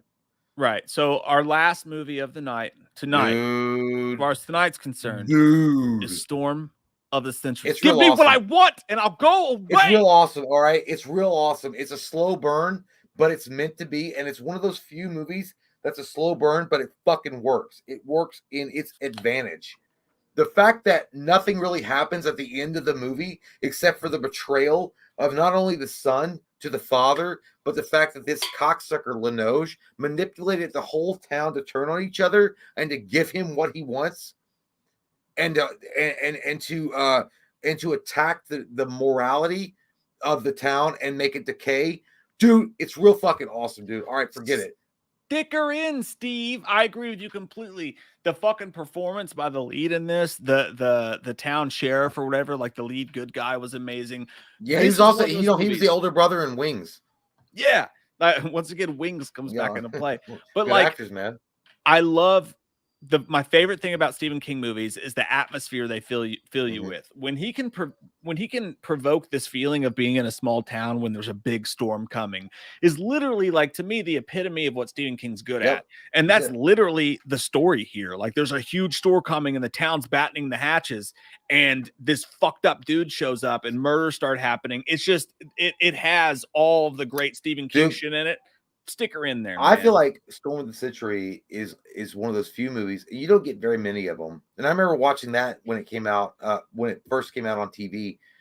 Like, even in the middle of summer, it makes you want to bundle up with some covers and like watch it with, like, you know, your wife or your girlfriend or your boyfriend or whatever. Like, there's like a coming home kind of feel to it. I don't know what it is. You know what I mean?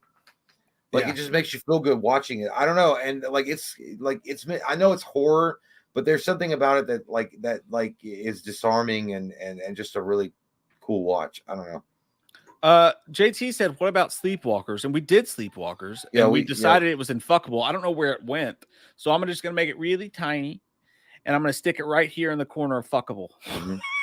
That's fine. That's just what we're going to do tonight, my friends. That's fine. That's what we're going to do. And we're going to answer your all's last super chats if we did miss any. I'm not sure if we did or not. No, we're good. What was the last one you did? I don't know what you left me with. Isaac Halverson says Jay's ex is like Dante in Clerks. Yeah, I read that. Okay, so that means that we're caught up, dude. We've done it. We have fucking wrapped up Stephen King tonight. And by the way, it was funny that earlier that Mike was like, "Hey, man, let's not do a 3.5 hour stream." But fuck it, we did it anyway. Sometimes it happens. Hey, man, we were having a good time, right? We were all having a good time in the dark, and who knows what's going on and who's kissing who. And hey, the lights come on, time to go home, and you're like, "Fuck, dude, I feel like shit because I'm leaving this work sucks, shitty karaoke bar or whatever." Know. Hey, man, I had a good time. This has been a good fucking time, dude. Hell yeah, dude! I love doing these. Every time's a party. I look forward to it all day long, and we have Wednesday, 90s versus the blowout, 80s, motherfuckers. Wednesday's gonna be a blowout. It's gonna be fun. We're going fucking hard. We're going hard. 90s versus the 80s. You won't see us for 10 days? Like 10 days, 10 days, dude. man. We gotta blow it the fuck out. We gotta get it to the level of like the gods on Wednesday. Holy shit. We're going hard. Shot. Yeah, call your We're doing fucking shots. friends. Call your grandma and moms and dads and tell them all to tune in. Let's have a good old fucking time, dude. It's gonna be great. Like Mike said, we're doing 90s versus 80s part 2. Holy shit, dude. There's so much cool shit right there. Oh my God. Guys, thank you all so much for hanging out with us. Thank you guys for super chatting. Thank you guys for just partying with us on the regular, the way you do. We're so thankful for you guys.